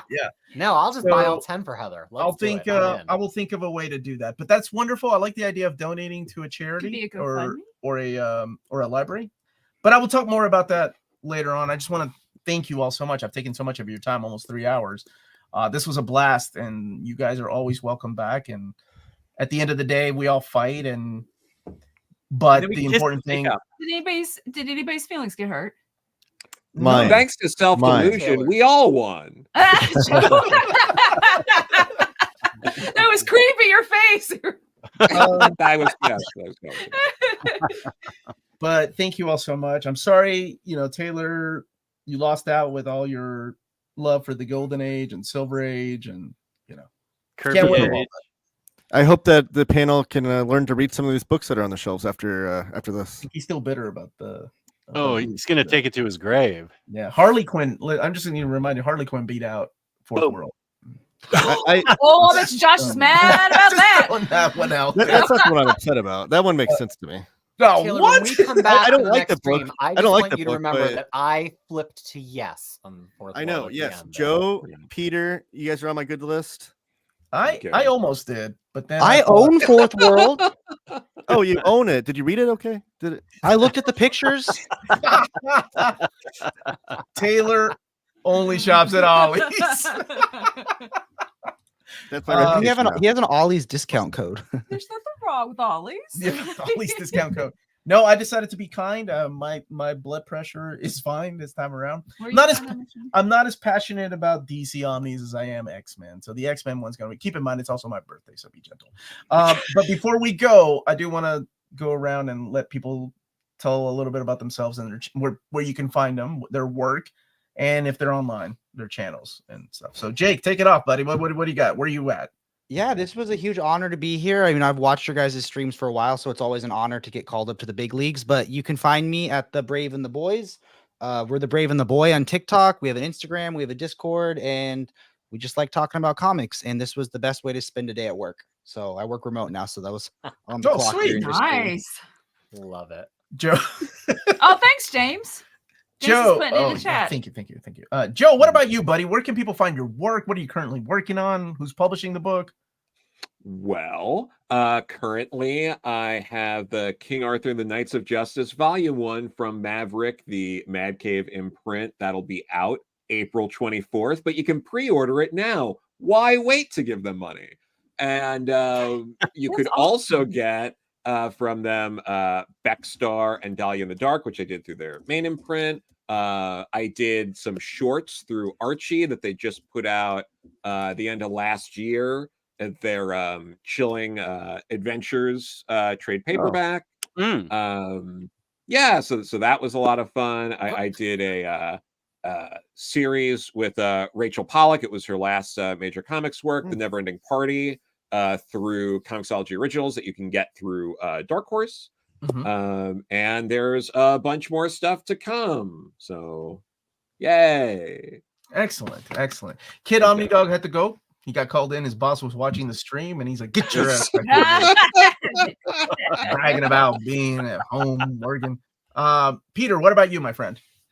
I am known as Crisis with a K throughout the entire internet. You can find me at my home since August 26th, 2000 on the web, crushingcrisis.com, where I have tons of guides to reading orders and collecting the Marvel Universe, indie comics, and DC, which I'm working on updating right now. Every week I talk about Marvel new releases, and I've read them all. So it's a really good way to figure out what's going on with Marvel and if you might like it. And I just have to say, as always, I'm just incredibly humbled to be in this group of people who love comics so much. It's fun to have an arena where we're fighting with each other because we enjoy and respect each other so much, rather than just fighting because we're on social media. These are people with fantastic channels, fantastic editors of books. I love Joe's comics. I'm kind of like a little Star Trek still, but I'm arguing with him over something based on how much I loved Beckstar's, and it's just really cool to be here every time. Thank you. Lars, you're on mute, my friend. I know. Okay. Because I'm trying to be respectful. Yeah, Lars Pearson, Mad Norwegian Press, and we do a lot of writing about Doctor Who, that Doctor Who show. Formerly from Wizard Magazine. Formerly from Wizard Magazine. Back issue. But let's not drop any more names. We've dropped so many names. No, Exactly. we got to talk Doctor Who at some point. Though. I'm sure some people get irritated when I keep dropping the Wizard name, but it's the only reason people care about what I have to say. That's not true, Lars. You seem like a charming fella. That's why I asked. I try. Yeah, Doctor Who. I co-write with Lance Parkin A History, which is the staggeringly enormous Doctor Who timeline, over 1 million words. So, wow. I know. Writes a lot. Did you He is get well scared? spoken. He is well Scary. spoken. Scary. Wow. Did you hear Pamela Salem passed away? No. Yeah. Awful. Yeah, no, that was terrible. Yeah. I'm sorry to hear that. She was so good. Yeah. Taylor, what about you, my friend? Where are you located? Taylor Talks Comics on YouTube. I go live once a week to go over the comic book news. I do pre-recorded videos as well, but please subscribe. I'd really appreciate that. Our next live show will be on Wednesday at noon Eastern. Okay. And I do social media for Near Mint Condition. There we go. And last but not least, Omnidog. What about you, dude? When you're not hanging out with me, where are you? I am on OmniDogs Vault on YouTube, OmniDogs_Vault on Instagram, and OmniDogs Vault has a Discord.